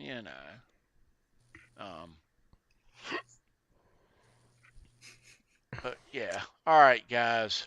Everybody, thanks for being here. Leave a thumbs you. up on Thank the you. video, please. Johnny, thanks again, bro, for being here. Always a Lot of fun. pleasure to see you, Thank you, dude. Johnny. Always. Thanks, dude. Johnny. Yes, sir. Always excited to be here. Great Nice. show. Nice. Nice. All right. We will see you guys hopefully on Saturday Yes, for Show Me Your Starfleet. Pick.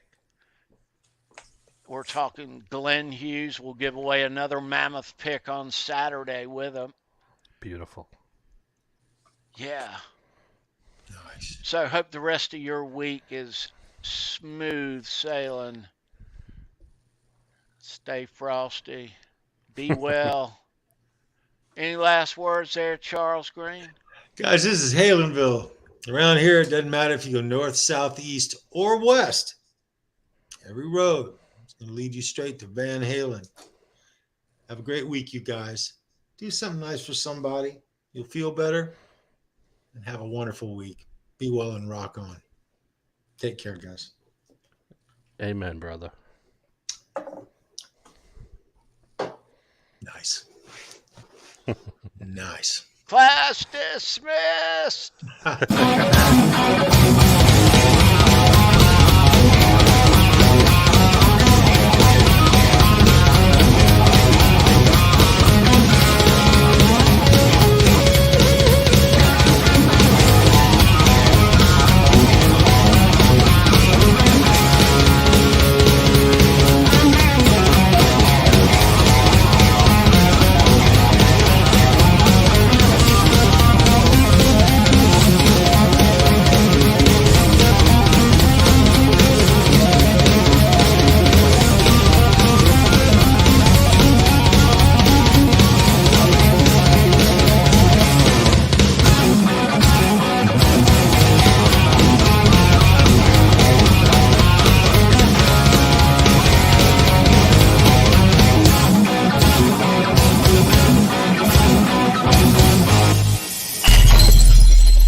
You the guy with the Van Halen tickets?